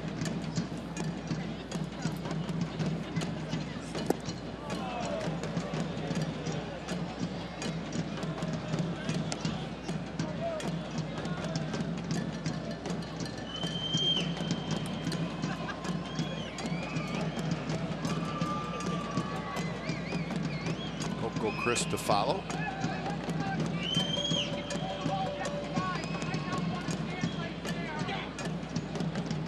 Iannetta wanted the fastball up, and boy, Carnes hit the target. So that's why he's been good tonight. He's seen it in this inning. His control's been very good. Now he wants a curveball in the dirt. Little flare, center field, but Martin playing shallow comes in. So whatever Iannetta calls and where he wants it, Carnes is doing a pretty good job of hitting the target. You know, just thinking about the pitch to Marcus Semien, the fastball. It's rare that a catcher with 2 strikes will get down on 1 knee. With a breaking ball, very unlikely. So he gets down on 1 knee and it's a fastball. That's only 3% difference between a fastball and a curve. So yes, he's throwing that many, and probably when this game is over, if you count up the total, and I'm sure Josh Hood's counting them right now, he's going to let us know. First pitch strike with a curve. He's locked in with a curve now.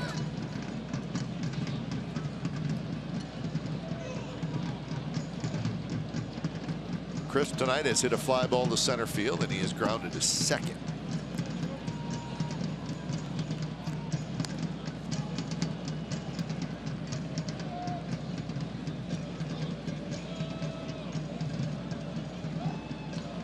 have 3 hits in the game, 2 of them in the second inning, and 1 was the Davis home run. The changeup on the inside corner. It's a pretty good pitch. Looks like a strike. Middle of the plate target. The ball just floated in from the inside part of the plate to the middle.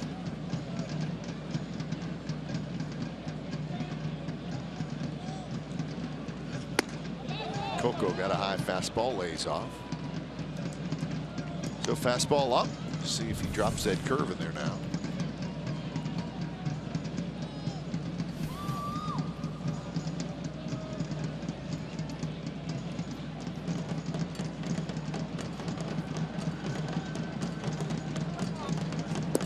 Pitch and a good take by Chris. That is how Inetta was up, getting prepared. I mean, he's almost like a goalie. Curveball, he knows he might have to block, has to block one with 2 strikes. A lot of times you can watch a catcher, you don't have to worry about a pitcher tipping the pitches and the curves, because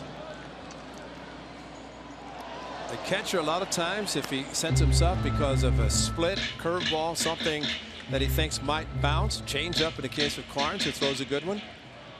As a catcher, you have to be prepared to, with 2 strikes, to block the ball. Fastball, you know it's going to be straight. You can afford to get down on 1 knee.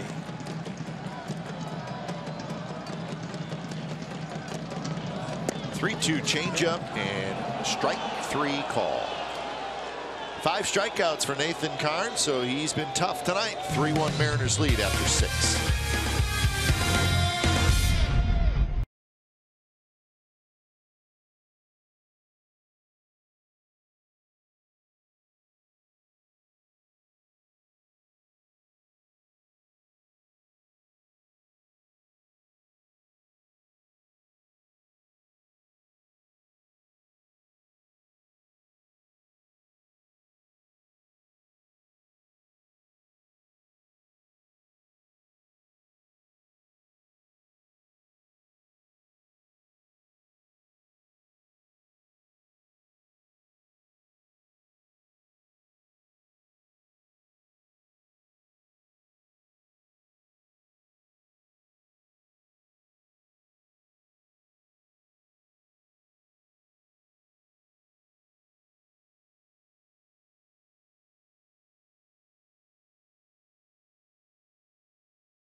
Coverage of baseball brought to you by T-Mobile. Let's check out the AL West scores. The Rangers got a home run by young outfielder Nomar Mazaro in the 8th inning, and they beat the Blue Jays 2-1. Brewers beat the Angels in Milwaukee 8-5, and the Twins beat the Astros 6-2. Brian Dozier had a big game, so the Astros leaving here. And that one is hit well to right. Reddick backs up. Reddick grabs it, so Leonis Martin is retired. So the Astros, with that loss, now 8-18 on the year. And Ray, Dallas Keuchel gave up 5 earned runs in 4 1/3 innings. His ERA is over 5, and he took the loss. I think I'd read he won 18 consecutive at Minute Maid Park, going back last year. And he has to pitch well for them. Well, and you know, it's amazing. They're looking at the number of innings that he pitched last year totally, which is close to 250, which in today's world, that's a lot of innings. Yeah. And shorter off season because they played in October, but still, he's the type of pitcher that, while he depends on his control and ground ball pitcher.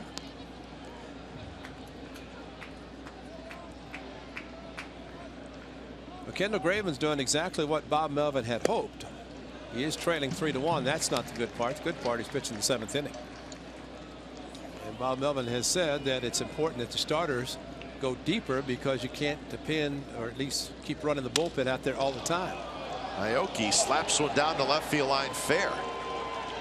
Chris Davis will pick it up, but not before Aoki gets to second with a double. So he's been tough tonight. A single, a double, and a walk for Nori Aoki.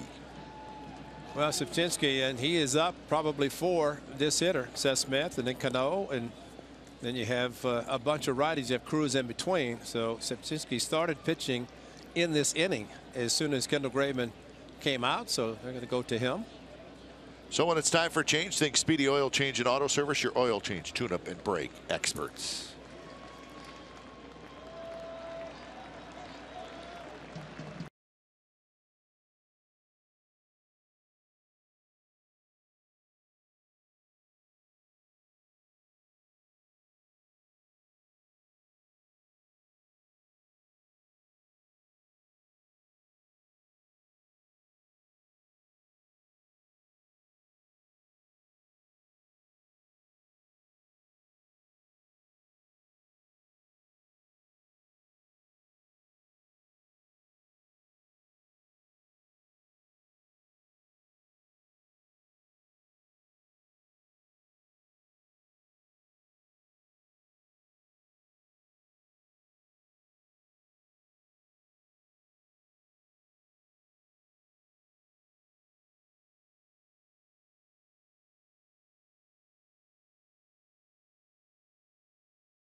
Climb the right field wall at the Coliseum with a Josh Reddick bobblehead with spinning action, and it does spin. Watch it. Bobblehead bobs and the spin spins.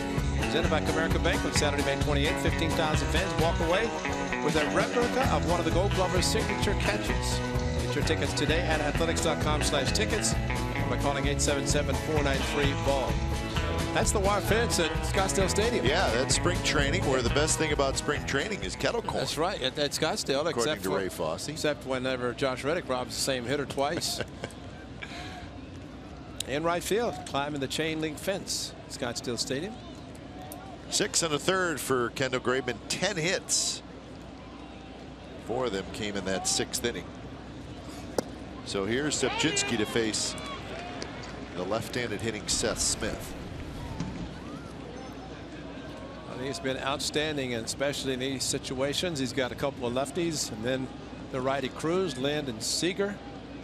A lot of lefties for the left-handed Sapchinski.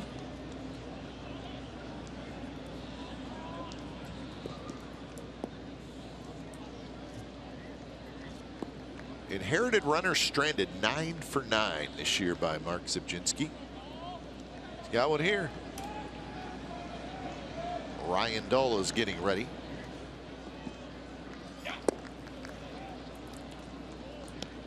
Nationals beat the Royals interleague game 2-0 in Kansas City. Good game there.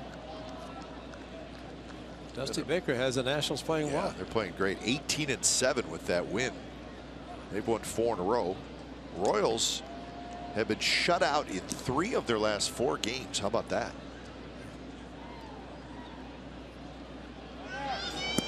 Runner goes, throw to third. It's going to roll away from Canna down the left field line. Aoki's going to get up.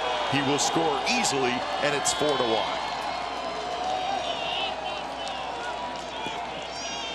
So Nori Aoki took off for third, trying to get there with 1 out, and he did more than that. Well, you just worry about with the jump, and of course Coughlin was off the line. And how many times talk about Coughlin? I said Canna's off the line, but you see a catcher have to throw to a moving target, and the ball bounced. Canna tried to scoop it with his backhand. It didn't work, and Mariners score a run. And as we get late in the game, that's a big run. So 4-1. 2-2 the count to Seth Smith. It's a stolen base and an E2. Big bouncer. Alonso will wait. And Sipchinski's over there for the second out. Let's take a look at the play at third again. He slides in to, I mean, the cleats are down, so his left hand slides in the cleats, and then he steps on his right hand with his right hand. Number 22. And Robinson. once the ball skips past him, he's able to score easily. That's pretty good camera work right there. It's great camera work, especially seeing Aoki stepped on twice. Yeah. That is your third baseman going into shallow right field, Mark Canha. So Semien stays at shortstop. Here's Cano, who takes inside. Cano is 2 for 3, single, double, a couple of runs scored. You know, to be honest, I'm a little surprised there are not more attempted steals of third base with shifts, with the third baseman off the bag. And I think we were really shocked on Saturday. First and second, and Altuve at second. He did not attempt to steal with Coghlan off the bag. Exmo on the water brought to you by. Clean it up a little bit. Probably did get a couple scrapes.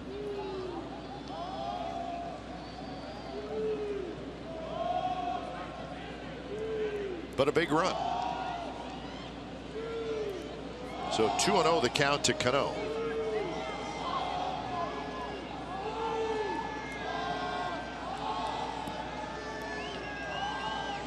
So 10 hits now for Seattle. The A's have just 3. Tapped left side. Semien is going to throw, but he'll be late. So Cano just tapped it to the left side with that shift on, and he has his third hit. And the pitch was outside, and he just kind of reached for it. Yeah, I mean, that's what the hitters are going to do.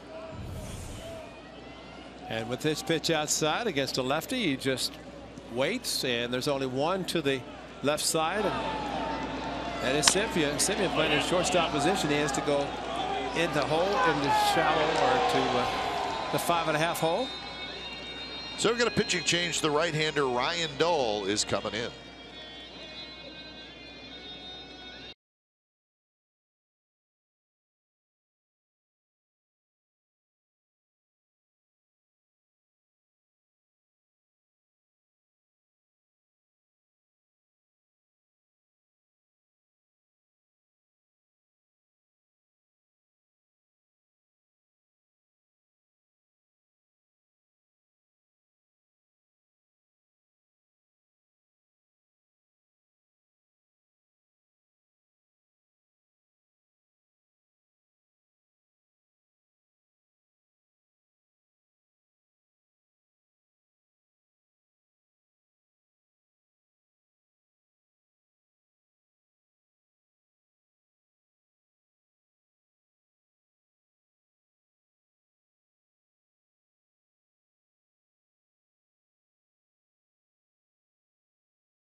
This copyrighted telecast is presented by authority of the Oakland Athletics and may not be reproduced or retransmitted in any form, and the accounts and descriptions of this game may not be disseminated without the express written consent of Athletics Investment Group, LLC. Mariners lead 4-1, top of the 7th, and Nelson Cruz will step in against Ryan Dole. Cruz has had a big night. He's 3 for 3. This one's hit high in the air. Reddick, a long run, may get there, and not quite. A few things going on down there. A heater, a chair, a security guard, some Mariners pitchers. That heater's not going to move. The chair and the security guard will. The heater, no. And a gosh, and a big old gas tank. It's like a tackling dummy. Yeah, that's a little out of control to have that much stuff. It's like the on deck circle with all the weighted bat, donut, not that you eat.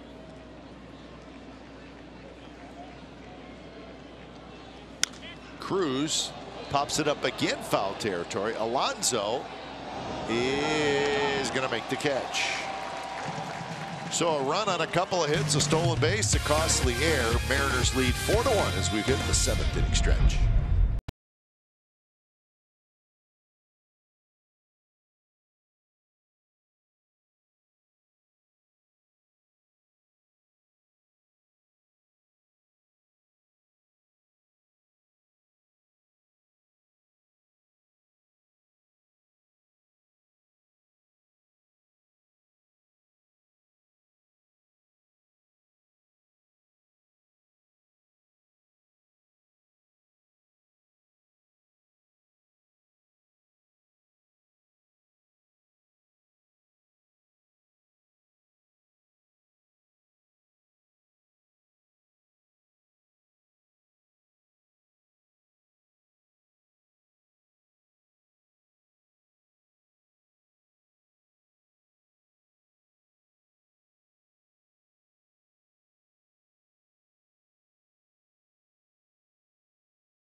A's Baseball on CSN California is brought to you by Toyota, the full-line automaker with the longest-lasting vehicles in America. Toyota, let's go places.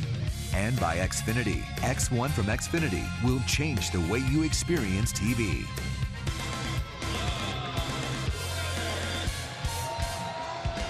So the Mariners leading the A's 4-1. It is the bottom of the 7th inning, game 1 of this 3-game series. A night game tomorrow, then a day game on Wednesday, where the A's head out of town.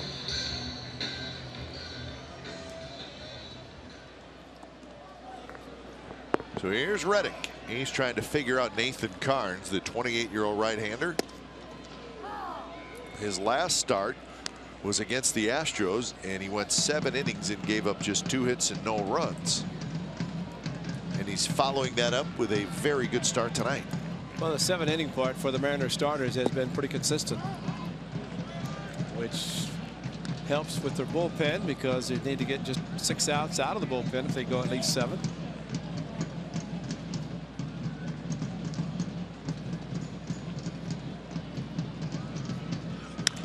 Reddick, base hit, left center field. Aoki gets to it, and the A's got something going here in the 7th against Carnes. A leadoff single by Reddick.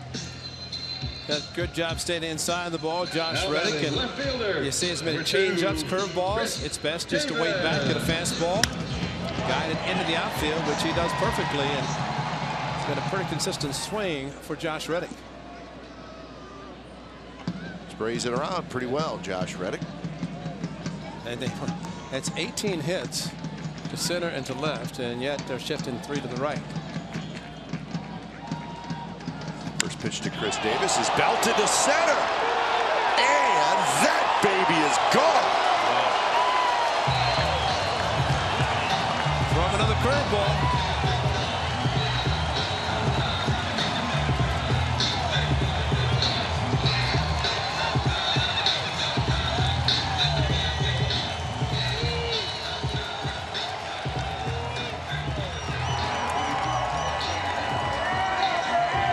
Davis, there's not a park that can hold it. Home run to left on a curveball, home run to center field on a curveball. We saw what he did at Comerica Park. Almost put a ball in Al Kaline's glove that had it retired. Boy, that one. I sent somebody to the camera would have caught it. Yeah, it went over them. That's liftoff. Curveball. Carnes did it, and he pulled one to left field, but Now batting the catcher. that is extension and power from Chris Davis. Wow. We're looking at 27 last year with the Brewers at limited time. See who catches it. Want to go for the facing of the camera well. It's going Chris Davis. 7th career multi-homer game. He may have another at bat left. And Kuip, you're right about the stolen base by Aoki and scoring on that run. That's the 4th, and now it's 4-3. So still nobody out.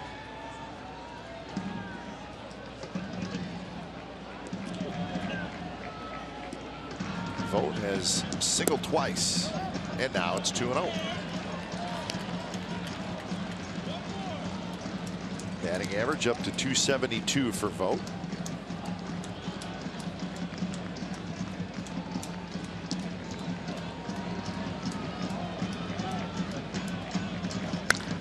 Pitch is ripped toward the corner, and it's fair. Picked up by Smith, and Stephen Vogt with a loud double. Boy, that is 3 very hard hit balls. How quickly things change. Carnes just smoothly going through the A's lineup, and in a fastball 2-0 right down the middle. Stephen Vogt hit it so hard it could not and would not hook. And that's got to be it for Carnes. That last bullet by Stephen Vogt just stayed inside the line down in the corner and got service to the mound after Mel Stoudemire Jr. had gone out. So when it's time for change, think Speedy Oil Change and Auto Service, your oil change tune-up and brake experts. Carnes, 6+ innings tonight, leaves with a 4-3 lead. Your attention, please.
One of your favorite 70s classics on Grease Movie Fridays, fireworks night presented by Xfinity. It's on Friday, May 20th. We know that because it's Glenn Kuiper's birthday, which is game 2 of the A's 4-game series against the New York Yankees.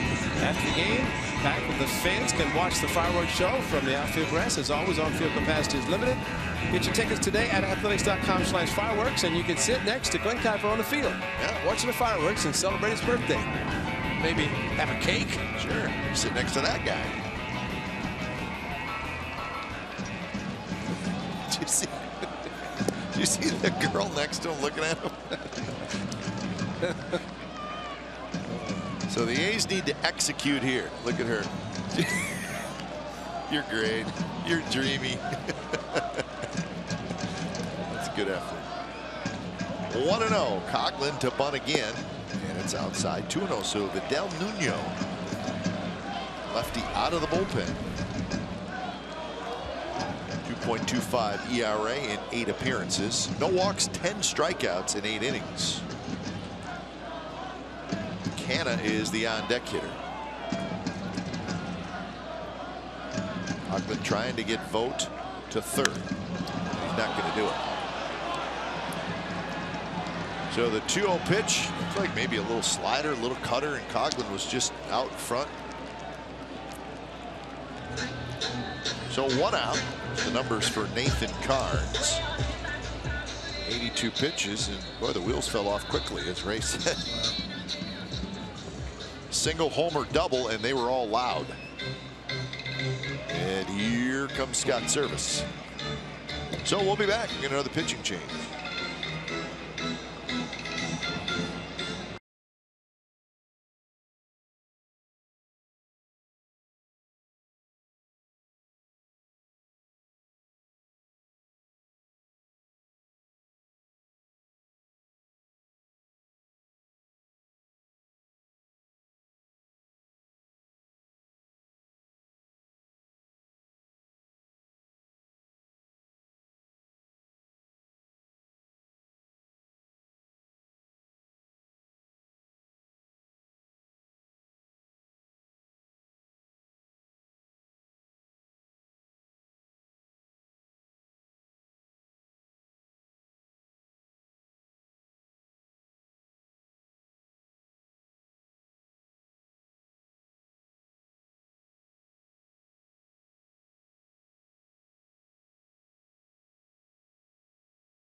Seen 2 monster home runs tonight on curveballs. How about this from Verlander?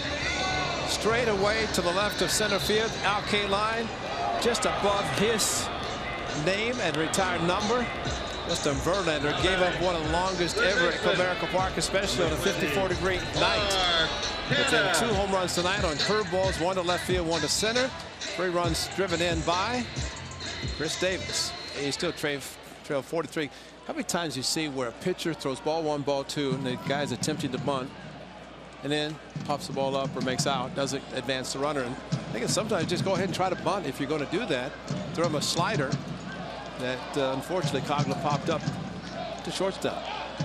This is Nick Vincent, right-hander, comes in.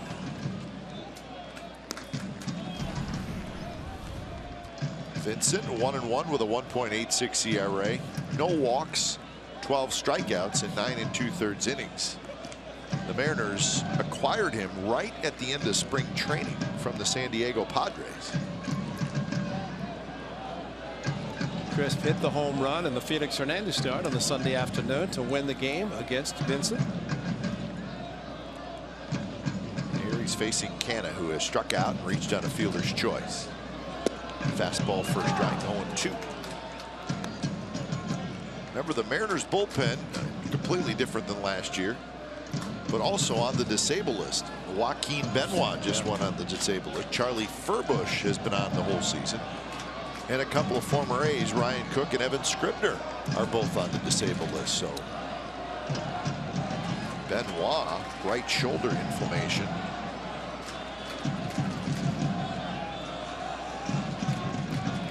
0-2 pitch, swinging and a miss, like a high cutter. Throws a fastball and a cutter and a changeup, but mostly fastballs, cutters.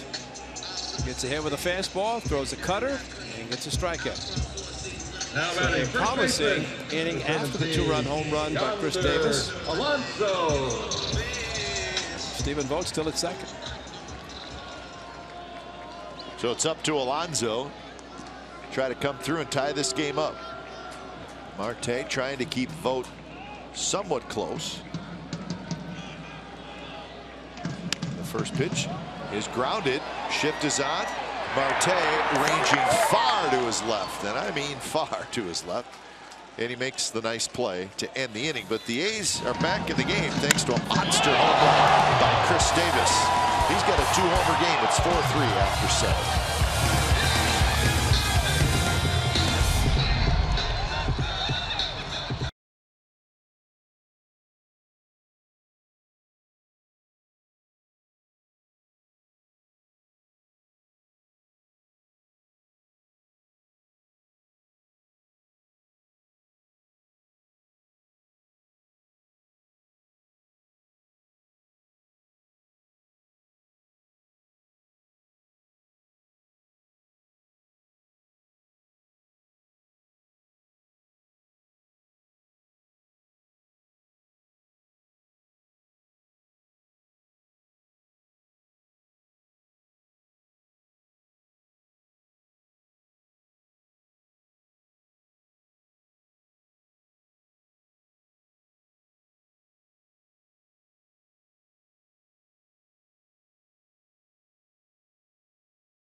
Fans, if you want to sit in the best suite in the Coliseum, check out the A's President's Suite located right above the first base bag. The suite includes an extensive high-end food package, beer and wine, VIP parking, and a lot more. Availability is limited for this popular experience, so book your President's Suite today by calling 510-638-GO-A's or by visiting athletics.com/president. And when it's time for change, think Speedy Oil Change and Auto Service, your oil change, tune-up, and brake experts. Sean Doolittle comes in. He is the 4th pitcher of the night for the A's. It'll be Lynn, Seager, and Iannetta. For Doolittle, 1-2 with a 3.38 ERA. He's got a couple of saves.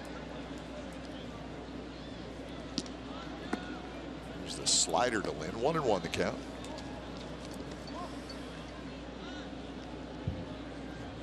Adam Lind has hit the ball hard all 3 times tonight.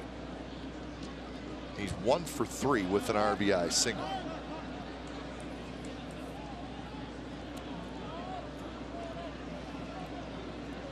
Doolittle, on the other hand, has not allowed a run in his past 7 appearances.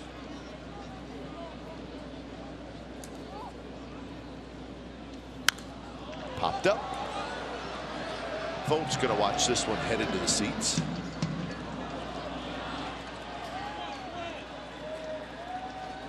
So the A's on the Chris Davis home run make it a 4-3 game.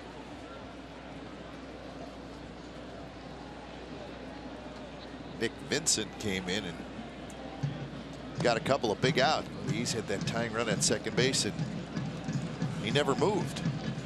It's always a little frustrating. Fastball, swing and a miss, 95 miles an hour. 1 away here in the top of the 8th. Another lefty in Seager after this fastball blew away Adam Lind. Good fastball up and away from the left-hander. Now batting, number 15. Ball was by him before he really started his swing. Seager. So great fastball from Sean Doolittle.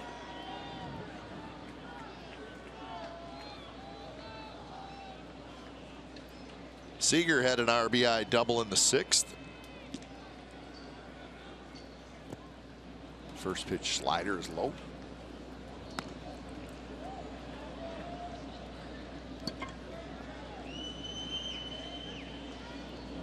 Well, Peralta starts to throw, so both managers going big time to the bullpen.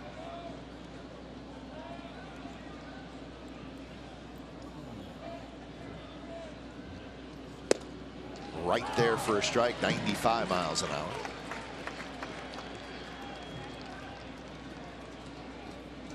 Seager hitting in the 6th spot tonight.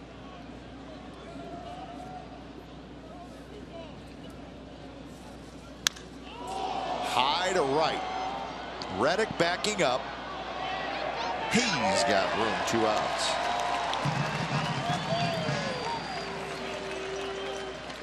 John Doolittle with a little bit of a smile. Seager has actually better numbers against left-handers, so not surprised to see him swing well against any left-hander. And Sean Doolittle gave him a fastball. He just happened to hit it a little bit towards the end of the bat, hit it up a little bit too high. And on a cold night in Oakland, it stayed in the yard, fortunately. So Doolittle retires Lind and Seager, the 2 left-handers. And now he faces Iannetta. There's some cool nights in Seattle too, right? Yep. So this is a little bit of Seattle weather, especially early in the year.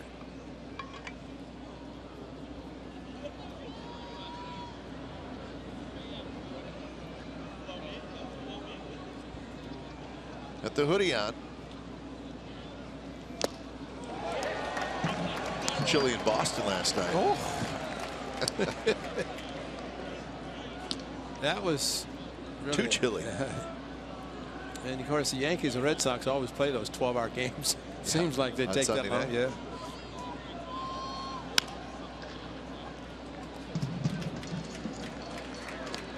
The Red Sox off to a great start. They're 15 and 10. The Yankees not playing well. They're 8 and 15.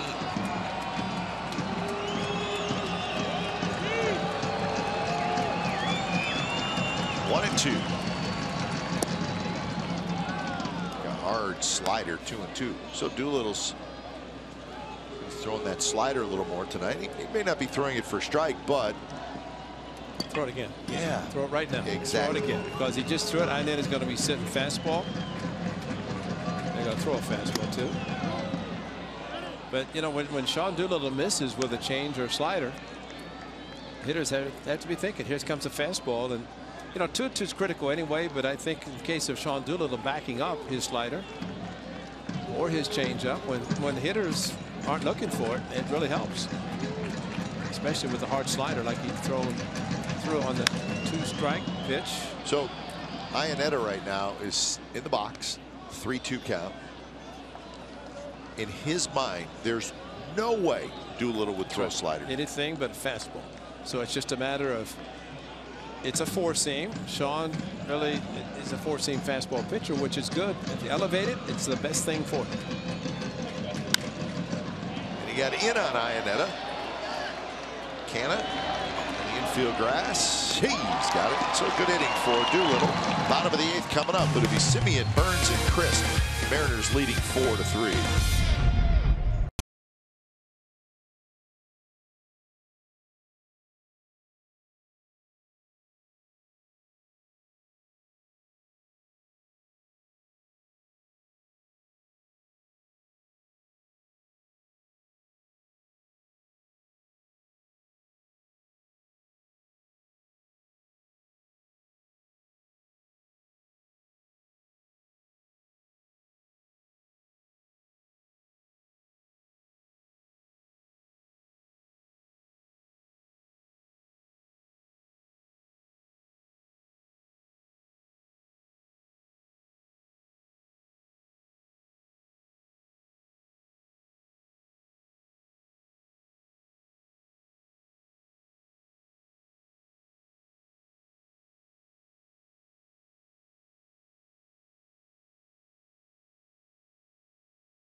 Brought to you by your local Toyota dealers. 4-11-0 for the Mariners. 3-6-1 for the Athletics. Nathan Carnes was good until the 7th inning, and then he had to get out of there. Chris Davis with a couple of home runs. 7th time in his career that he's had a 2-homer game. Well, this was a big one. The A's were trailing by a run, and Marcus Semien tied it off of Joel Peralta. That was the King Felix game. The Mariners scored an unearned run in the 7th inning, and Marcus Semien tied it. Coco Crisp would win it, and the A's swept the series. Close game again. Peralta has been good. Saw him with the Tampa Bay Rays this year. 10 games with the Mariners, and right now the 8th inning pitcher in this game anyway. Something's loose out there, and it's a baseball. Scotty's going with the striped socks tonight. Change in look. He's trying to get back in the good graces. You got to make a couple good plays. Got to get in front of the ball. No, he was better suited yesterday not to get in front of that one, hit by Evan Geddes. First pitch to Semien is a strike. Semien, Burns, and Crisp here in the bottom of the 8th. Remember, the Mariners closer is Steve Cishek.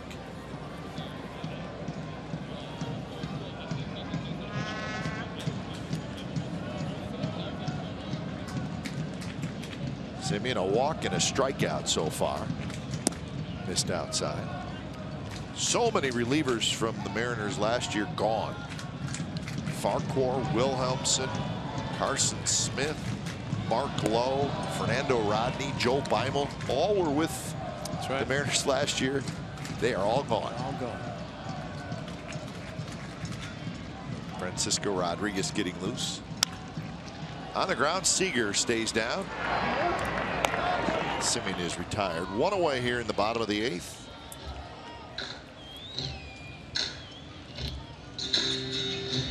Well, the A's had a tough 1-run loss yesterday. And a 1-run loss to start the season, the month of April, and start the month of May. They did the same thing, and that was the disappointing yesterday. Give up just 2 hits and lose the game 2-1 when the A's actually had 8 hits.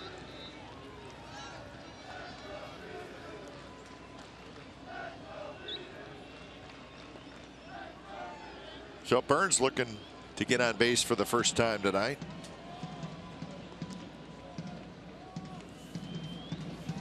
Burns and Coco Crisp have not been on base tonight. First pitch is a strike.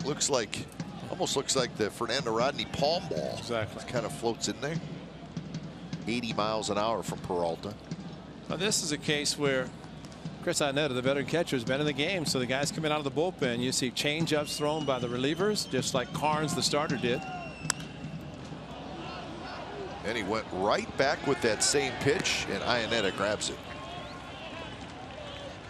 So 2 outs here in the bottom of the 8th. The 10th season of the CSN All-Star Teacher Program is here, recognizing teachers that make a difference. Visit csncalifornia.com and vote.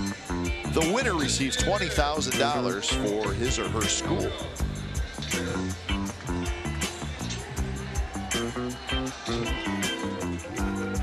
Say teachers have a lot more patience than I do.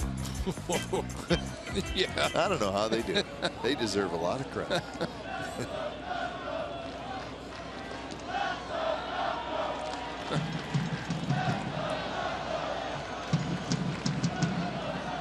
So Coco Crisp steps in.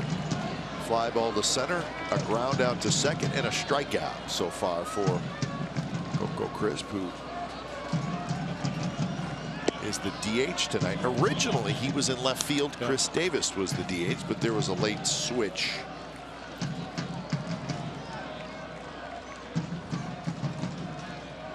One 1-0 to Crisp.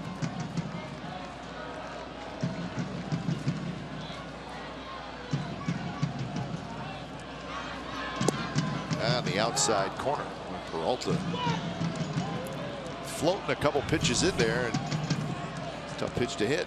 Coco didn't like it as he kind of shrugged his shoulders and thinking that maybe it came around the plate.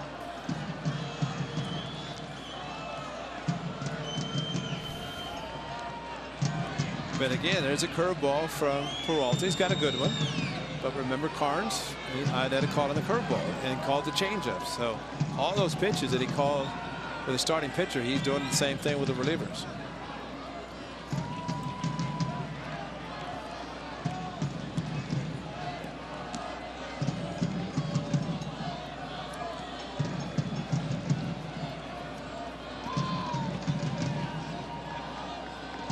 Seager in on the grass at third, about a step. And Lind is hugging the line at first. And the outfield is deep, trying to keep Coco Crisp from getting to second base.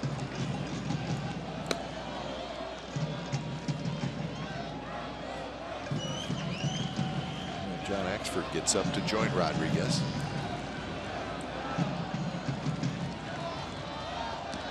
2-1 delivery. And there's that pitch again. 81 miles an hour this time. So it's just a straight change, right? Straight change. That's it. So the Coco always go change up, curveball, change up.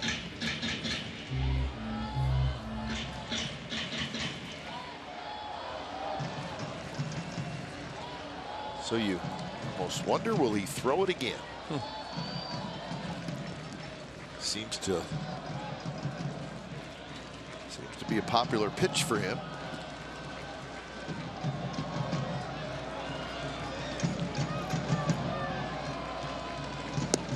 Swing and a miss. He struck him out, and he did throw it again. So good inning for Joel Peralta. 9th inning coming up from the Coliseum. The Mariners 4 and the A's 3.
Hey, we got in-depth sports news for the Bay Area fan. It's Sportsnet Central, and it's brought to you by Hyundai, and it's tonight at 10:30, and it's on CSN Bay Area.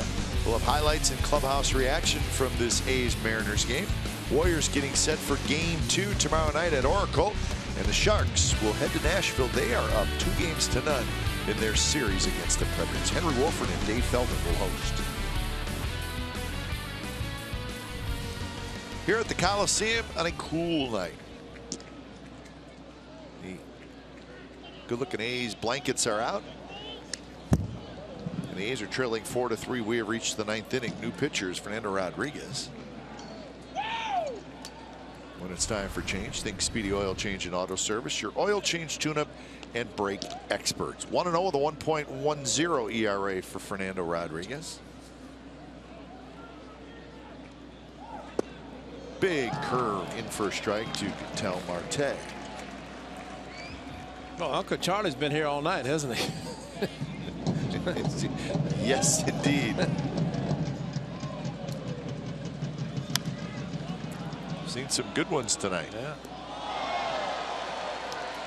It was Steve Cishek loosening in the bullpen. It's our guy. He's back. Nice play.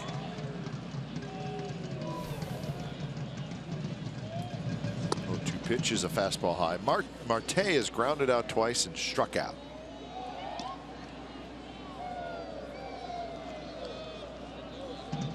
Jonas Martin to follow, and then Aoki.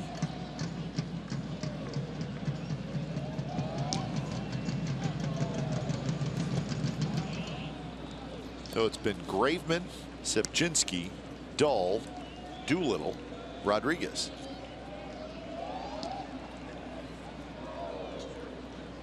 So 5 pitchers used by the Athletics.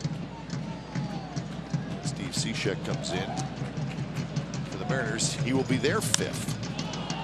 Burns coming in, and Burns will play it on a hop. Speedy Ketel Marte is aboard to lead off the 9th inning. Well, that's an 0-2 start to the at-bat. Good fastball, good curveball, and then Marte just served it out to center field. Now batting. That's a 2-strike approach and a very good job of hitting with 2 strikes. Hitting no man's land, no chance to go for it for Billy Burns. Keep it in front of it. So here's Leonis Martin. He is a very, very good bunter, so certainly a possibility of that happening here. Bunting for a base hit too, Yep. which makes it a little bit more difficult. He has very good speed, so with speed at first, speed at the plate, you have to pick your choice what you want to do. Canna is figuring out a bunt. He's well in on the grass.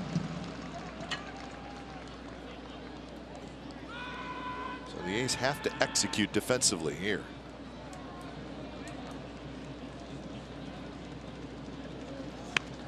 And he bunts it nicely.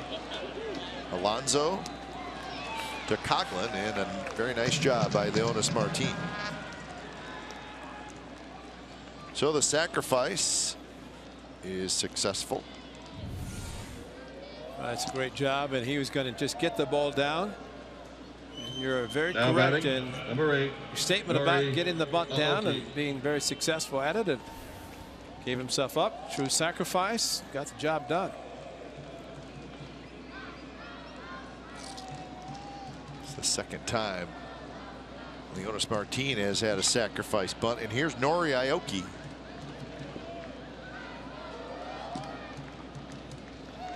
Aoki slaps one to left field. Davis is there. 2 away. So a hard hit ball by Nori Aoki, but Davis was playing shallow. Interesting setup by Mark Canha at third. He was kind of straddling or side saddle, almost like he thought Aoki was going to bunt.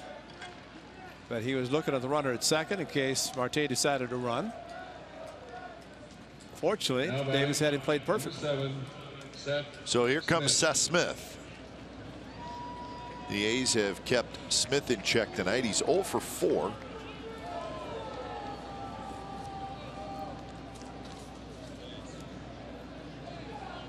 Now if Marte tries to steal third, I hope Stephen Vogt doesn't throw, because Mark Canha's off the bag again, as he was when Aoki stole, and Seth Smith at the plate. Smith takes a strike. That Kenny Rogers song, know when to hold him. If he wants it that bad, let him have it. Exactly. The only guy that can hurt you here is Seth Smith.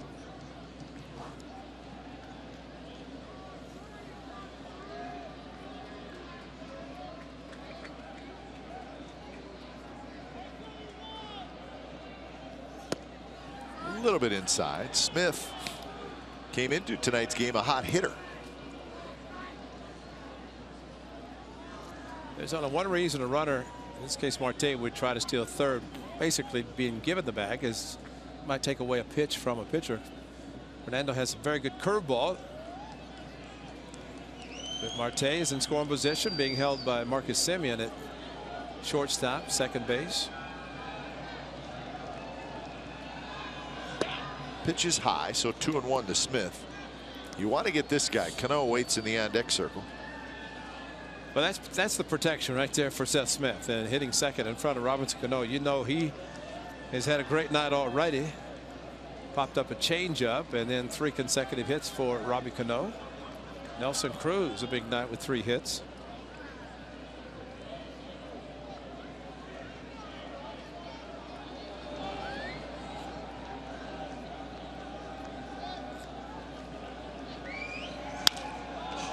In the air toward Davis. Davis comes in. So Rodriguez gets out of the jam, and we are going to the bottom of the 9th. Cishek coming in to close it. A's trailing by 1.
So it is the bottom of the 9th inning, and the Mariners lead the A's 4-3.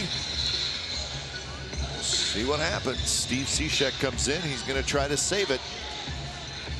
And the A's, well, they got a walk-off on Friday night. It's their first walk-off of the year. And you see who has a bat in his hand. The guy's already hit 2 home runs tonight. And that is Chris Davis. He will hit in this inning. There's the numbers for Cishek. The A's gave him his only loss this year, but he does have these 6 saves in 6 opportunities. So he faces Reddick, Davis, and Vogt. And the first pitch is lined into the glove of Adam Lind, 1 out. It's that sweeping breaking ball coming into the left-hander's swing. And Josh Reddick hit it hard, but unfortunately right to the first baseman. Got a chance to hook it around him. Number 2, Chris Davis. Got to guard the line against an extra base hit.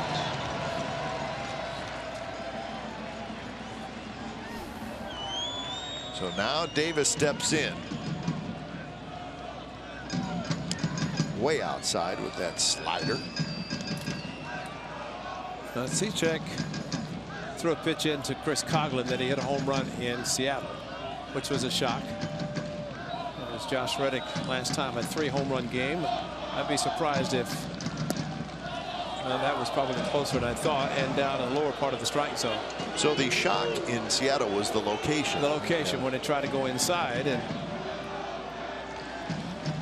made the mistake, and Coghlan made him pay and ended up cost him the game. That was the loss. But Chris Davis has been hot tonight. Look at Iannetta setting up outside and wants it down. Very close pitch. Cishek can't believe it. That was better than the slider that was called. I think you're right. So the count 2-1 to Davis. Iannetta holding it, but to no avail.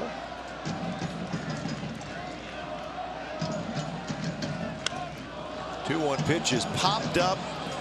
Lind coming over, and it's going to be on top of the dugout. Well, another powerful swing by Chris Davis in the foul territory. This one, though, Carnes, curveball gone.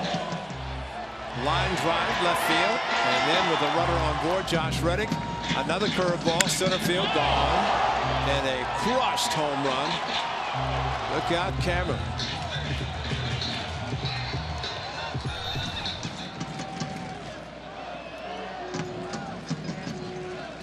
So 2-2. Sweeping breaking balls away, or maybe a sneaky fastball back door. There's one slider. Votes to follow. This is a rare time that you'd say this guy's so hot, not afraid to walk him. And then maybe Stephen Vogt can make it pay.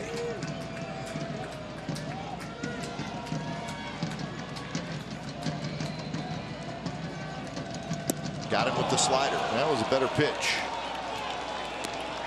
A much more inviting pitch for Davis to swing at. But they were not going to give him anything but that, and if he'd taken it, might have been ball 4. Too close to take, though, but you'd figured it's going to be a slider.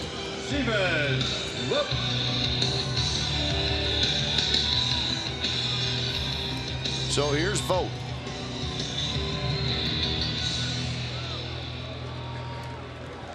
Final hope for the A's is Vogt, who has 2 singles and a double. 3 for 3. And the outside corner strike call.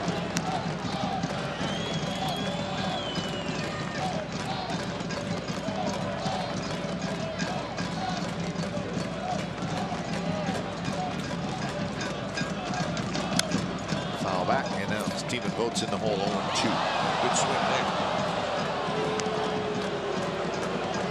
Make sure you join us tomorrow night for Game 2 of the series. Sonny Gray and Hisashi Iwakuma as your pitching matchup.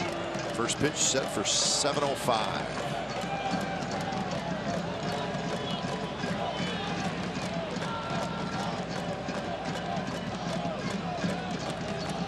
Vogt steps out, now climbs back into the batter's box.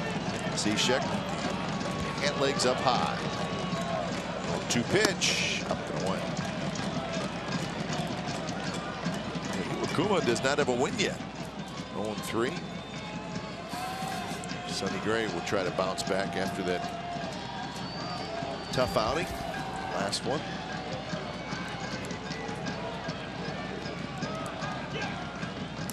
And Stephen Vogt went around, but the ball goes to the backstop. Ionetta's throw to first, not in time, and the A's are still alive.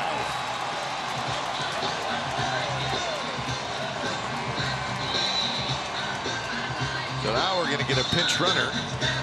Tyler Ladendorf. You know, sometimes a big swinging breaking ball can be good and bad. It was good for a strike, and Stephen Vogt was upset, but Ionetta couldn't handle it. And Stephen Vogt hustling down the line. Pitch was supposed to be backdoor slider. Got past Ionetta. Ionetta with a good throw still might have gotten him. But I think it either hit Stephen Vogt or then couldn't handle it. Vogt, typically, hitters don't react that quickly, and there's the good throw, but it just did not arrive at the same time, and yeah, maybe it's probably not enough time anyway, as Lynn tried, instead of going to the bag, which he should have, he tried to make a tag, which not necessary. So here's the Coghlan matchup. So Ladendorf is your pinch runner. Coghlan is 0 for 3.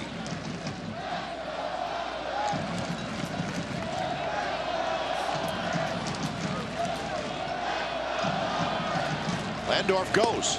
Throw to second base is not in time. The ball trickles away from Marte, and now the tying run is at second base. I like it. I love it. Strong throw by Ionetta, but I have to say, more times than not, first of his career, what a great time to get it.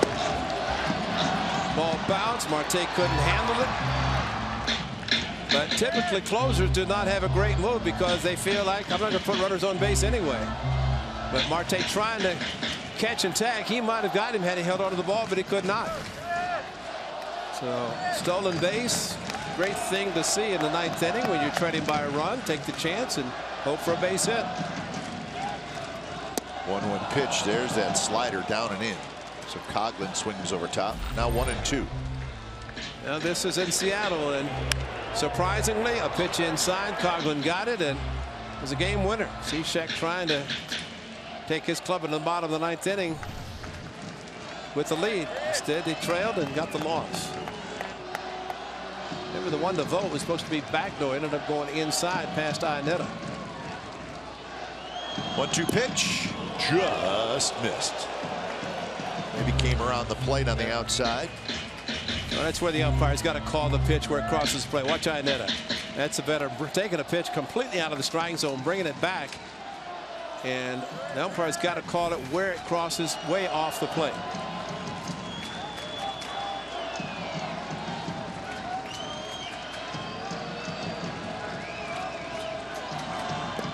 In the dirt again. Blocked this time by Iannetta. So the count is full.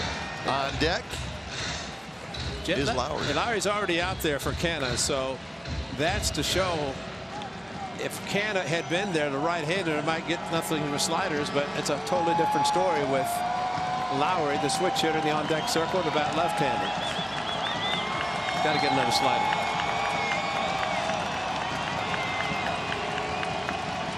Cishek delivers. And the take, and it's down and away, and Coughlin walks. Well, if slider's your better pitch, best pitch, and you're a hitter, and you know that, you sit on it and don't swing at a bat. And the fact that they went and tried to go back door with it, it allowed Coughlin to recognize it and not swing at it.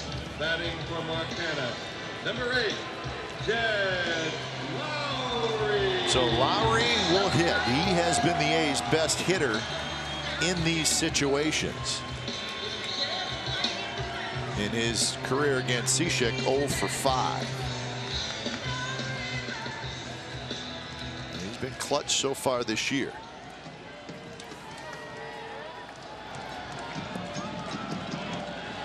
He's hitting right at 500 with runners in scoring position, tied for the best in the league. He's 10 for 20.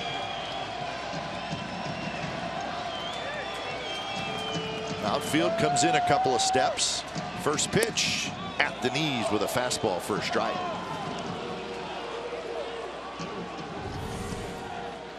The two-seamer, little comeback fastball.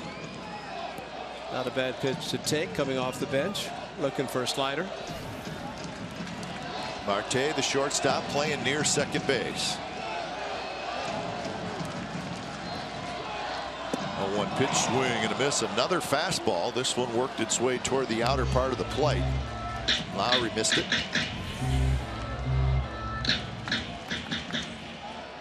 When you cut that kind of a fastball, why would you throw a slider, especially that kind of movement?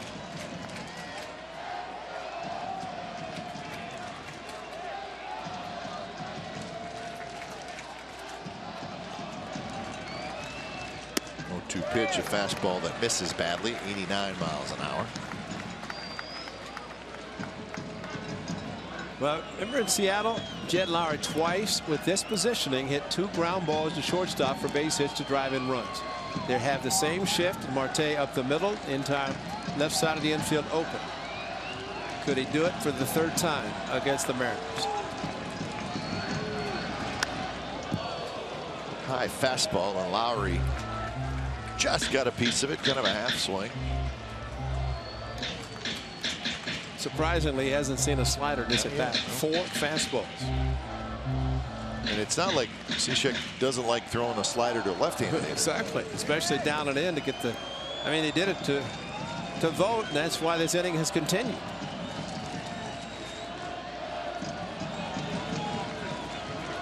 Timeout call by Iannetta. So another good ball game tonight. Tight, 4-3. Mariners lead the A's.